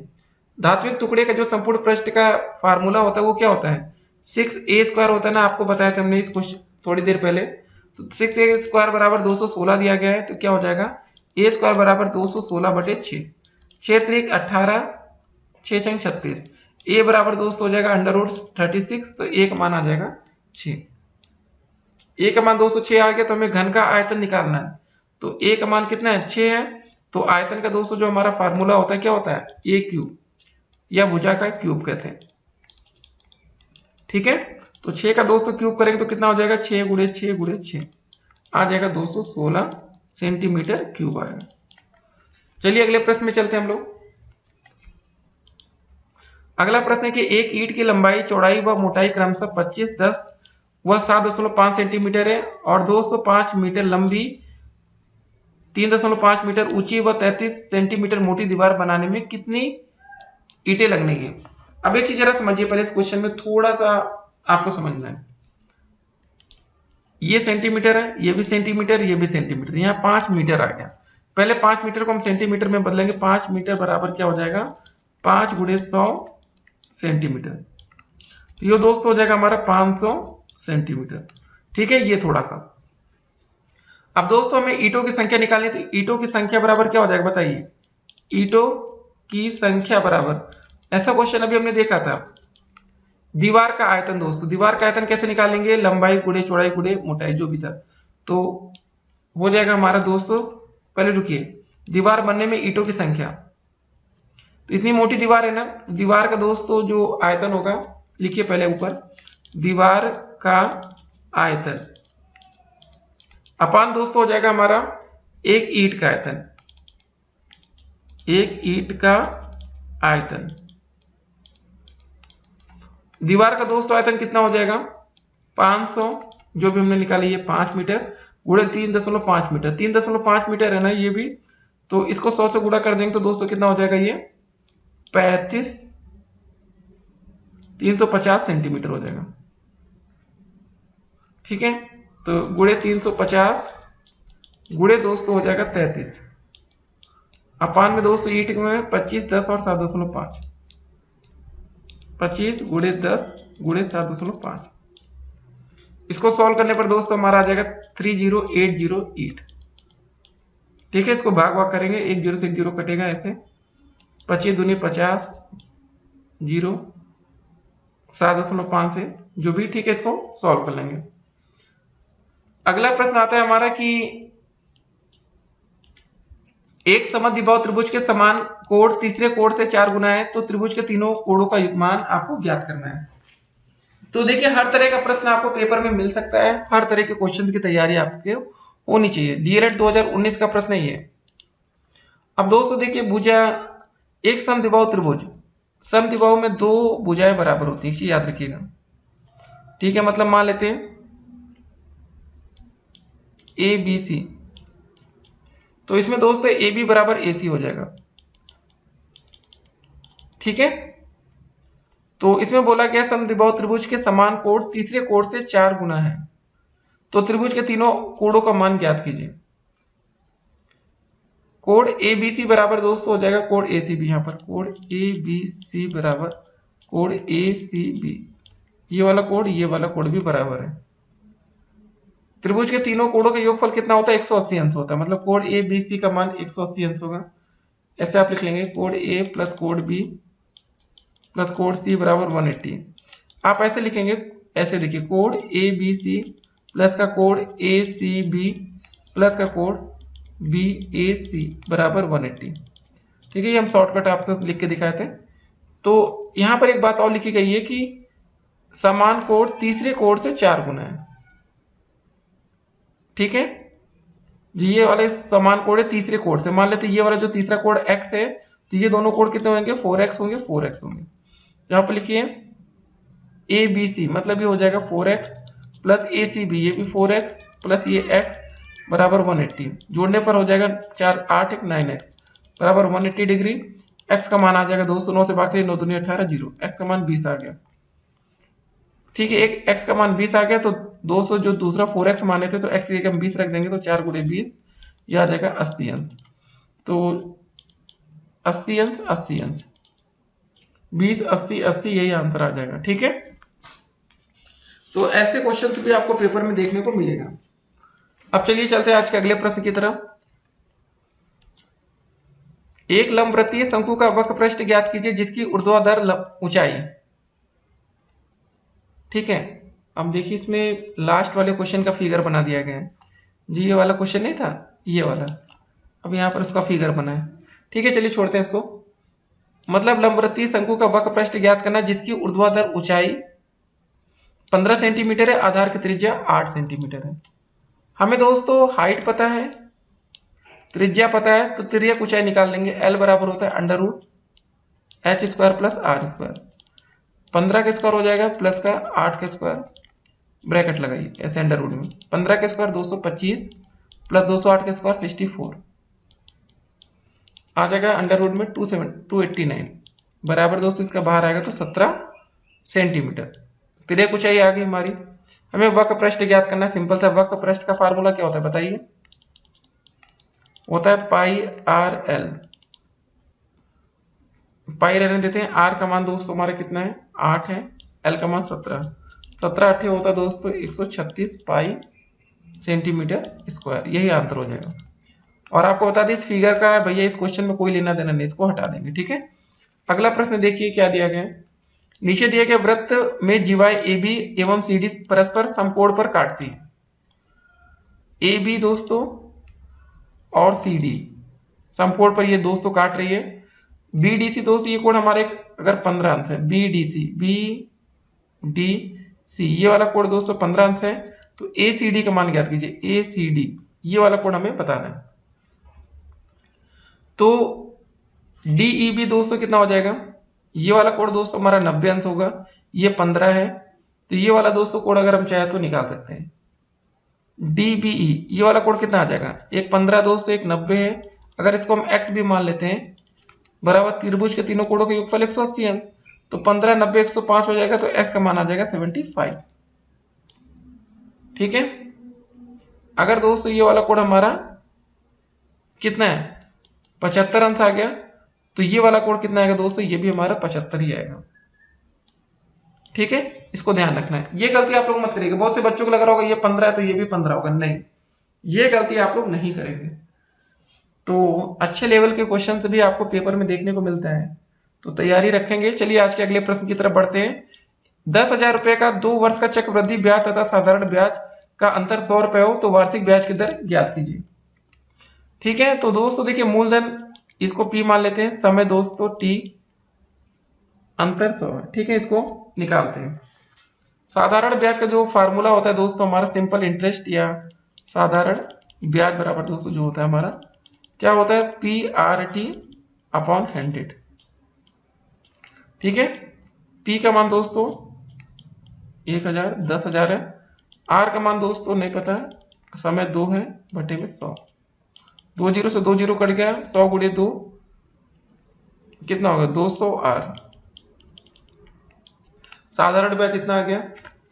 चक वृद्धि ब्याज दोस्तों में ज्ञात करना हो जैसे, तो चक वृद्धि ब्याज बराबर, ठीक है, कंपाउंड इंटरेस्ट, इसको सीआई लिखते हैं। इसको देखिए एक बात बता दें, इसको ऐसा ही लिखते हैं सिंपल इंटरेस्ट। चक वृद्धि ब्याज को लिखते हैं सीआई कंपाउंड इंटरेस्ट। इसका फार्मूला था पी 1 प्लस आर बाई 100 की पावर टी, माइनस का दोस्तों पी होता है। इसको सॉल्व करेंगे, पी कॉमन यहाँ से ले सकते हैं। देखिए पी की जगह रखेंगे 10,000। ठीक है, यहाँ पर पी हमने कॉमन ले लिया, तो यहाँ बचा 1 प्लस आर की जगह नहीं पता 100 हो जाएगा स्क्वायर माइनस का 1। अब इसको हमें सॉल्व करना पड़ेगा दोस्तों। यहाँ हो जाएगा 1000 10,000 1 प्लस बी का होल स्क्वायर का फार्मूला खोलिए, 1 square plus B square R square upon 100 का स्क्वायर हो जाएगा 10,000 प्लस 2ab प्लस का 2r अपॉन 100 माइनस का 1। इसको हमें सॉल्व करना पड़ेगा दोस्तों। हो जाएगा हमारा 1000 10,000। ठीक है, यहाँ पर हमारा 10,000 क्या हो जाएगा? एलसीएम हो जाएगा। यहाँ पर दोस्तों हमारा कितना आ जाएगा बताइए? तो देखिए ऐसे क्वेश्चंस भी आते हैं पेपर में जहाँ पर आपको थोड़ा सा कंफ्यूजन भी होता है। ठीक है, उसके लिए भी आपको तैयार रहना है। तो दोस्तों यहाँ पर देखिए ये 1 से ये 1 कट जाएगा, यहाँ बचेगा आर स्क्वायर प्लस 2r। ठीक है, तो यहाँ पर दोस्तों देखिए जो हमारा एलसीएम था, देखिए कि आपको बता दे, रुकिए थोड़ा सा आपको कंफ्यूजन होगी, एलसीएम आपको ठीक से बता दें कैसे हमने निकाला। तो यहाँ पर दोस्तों 100 लिखा था ना, तो 100 में हम क्या करेंगे, सिंपल था दोस्तों, 100 से मल्टीप्लाई अंश व हर में कर देंगे। तो यहाँ पर दोस्तों मल्टीप्लाई करें तो हो जाएगा यहाँ पर 200r होगा। ठीक है, और ये 1 से 1 कट गया, ये 10,000 से 10,000 कट जाएगा, यहाँ पर बचेगा कितना, आर स्क्वायर प्लस 200r बचेगा। ये हो जाएगा समीकरण नंबर 2, और ये ऊपर वाला था हमारा समीकरण नंबर, ठीक है, ये 1 था जो हमारा ऐसा आया था, सिंपल इंटरेस्ट आया था। ठीक है, ये 2 चीजें आ गई। अब देखिए यहाँ पर क्वेश्चन में बोला गया था चक्रवृद्धि वृद्धि ब्याज तथा साधारण ब्याज का अंतर 100 है। चक्रवृद्धि वृद्धि ब्याज और साधारण ब्याज का, चक्रवृद्धि वृद्धि ब्याज ये हमारा are square plus 200r minus का दोस्तों हमारा था 200r का जो अंतर है क्वेश्चन में बोला गया दोस्तों कितना है, 100 का है। ठीक है, तो यहां लिखेंगे बराबर में 100, ये 200 से ये कट जाएगा, आर स्क्वायर बराबर बचेगा 100, या आर बराबर दोस्तों हो जाएगा अंडर रूट 100, या आर का मान आ जाएगा 10%, ये हमारा आंसर आ जाएगा। ठीक है, कैसे है समझ गए। ये वाला जो स्टेप था दोस्तों बोला गया था क्वेश्चन में, देखिए बोला गया था चक्रवृद्धि ब्याज तथा साधारण ब्याज का अंतर। चक्रवृद्धि ब्याज हमारा कितना निकला था, ये निकला था आर स्क्वायर प्लस का 200r। ठीक है, और साधारण ब्याज का अंतर मतलब हमारा 200r का अंतर 200 दिया गया था, ये दिया गया था, ये क्वेश्चन में बोला गया, ये कट गया, आर स्क्वायर बराबर 100, तो आर का मान 10। तो चलिए आज का अगला प्रश्न देखते हैं, और ये आज का अंतिम प्रश्न की तरफ अभी हम लोग अब आगे बढ़ चुके हैं। संख्याओं को मूल लो के रूप में आपको लिखना है। 16 की पावर 1/2, 125 की पावर 1/3, 11/17 की पावर 1/11। 16 की पावर 1/2 का मतलब क्या होगा दोस्तों, बताइए आप लोग पहले। इसका मतलब होगा दोस्तों 16 की पावर 1/2 का मतलब होगा ये 16 का अंडर रूट, ये हमने लिख लिया। 25 की पावर 1/3 का मतलब होगा क्यूब रूट, ये दोस्तों यहाँ पर देखिए अंडर रूट में यहाँ 2 रहता है, क्यूब रूट में यहाँ पर 3 रहता है, या कभी कभी यहाँ 4 रहेगा। 11/17 की पावर 1/11 का मतलब है 11/17 की, ये दोस्तों जो अंडर रूट के आगे 11 लिख रहा है, ये दिख रहा है ना, ऐसे लिखा है, यहाँ 11 रहेगा, फिर उसके बाद 11/17। अगला क्वेश्चन है मान बताना है। 3 क्वेश्चन दिए गए। 8 की पावर 1/3। अब दोस्तों देखिए 8 की घात 1/3 लिखा है, तो 8 को हम क्या लिख सकते हैं, पहले 2 × 2 × 2 लिख सकते हैं, मतलब 2 की पावर 3। इसको लिखें 2 की पावर 3 की पावर 1/3, 3 से 3 कट गया, 2 की पावर 1 बचा, मतलब 2, आंसर यहाँ 2 आ गया। 27 की घात 2/3 लिखा है, 27 को हम क्या लिख सकते हैं, 3 × 3 × 3, 3 3 9 3 27, मतलब 27 को लिख सकते हैं 3 का क्यूब। अब इसका टोटल दोस्तों 2/3 पावर है, 3 से 3 कटेगा, 3 का स्क्वायर हो जाएगा, 3 × 3 मतलब 9। उसके बाद दोस्तों दिया गया क्वेश्चन में हमारा 125 की पावर 2/3। 125 को क्या लिख सकते हैं आपको बता दें, 5 × 5 × 5 लिख सकते हैं, तो 5 का क्यूब हो जाएगा, टोटल क्यूब 2/3, 3 से 3 कटा, 5 का स्क्वायर आ गया 25, यहाँ पर आप देख सकते हैं 25 है, तो यही आंसर। तो दोस्तों हमारी वीडियो यहीं पर कंप्लीट होती है, तो वीडियो थोड़ी सी बड़ी हो गई होगी, और हमने कोशिश किया कि जल्द से जल्द आपको बता सके। हमारा व्हाट्सएप नंबर लिख लीजिए पहले आप लोग, 8738079216, 8738079216। तो वीडियो कैसी लगी आप लोग कमेंट करके बताएंगे, और कितने क्वेश्चन आपको समझ में नहीं आए उसको भी कमेंट करेंगे, बाकी आपको एक्सप्लेन किया जाएगा। देखिए आप थोड़ी सी स्पीड बढ़ाइए, अब ये आसान क्वेश्चन आपको 2-2 नंबर पेपर में देके जाते हैं, ठीक है, ये सब क्वेश्चन देखिए कितने आसान है, लेकिन अगर आपके पास प्रैक्टिस नहीं है, आपने ऐसे प्रश्न किया नहीं है, तो 100% हम आपको बता रहे हैं पेपर में आप घबरा जाएंगे और ये क्वेश्चन गलत करके आएंगे।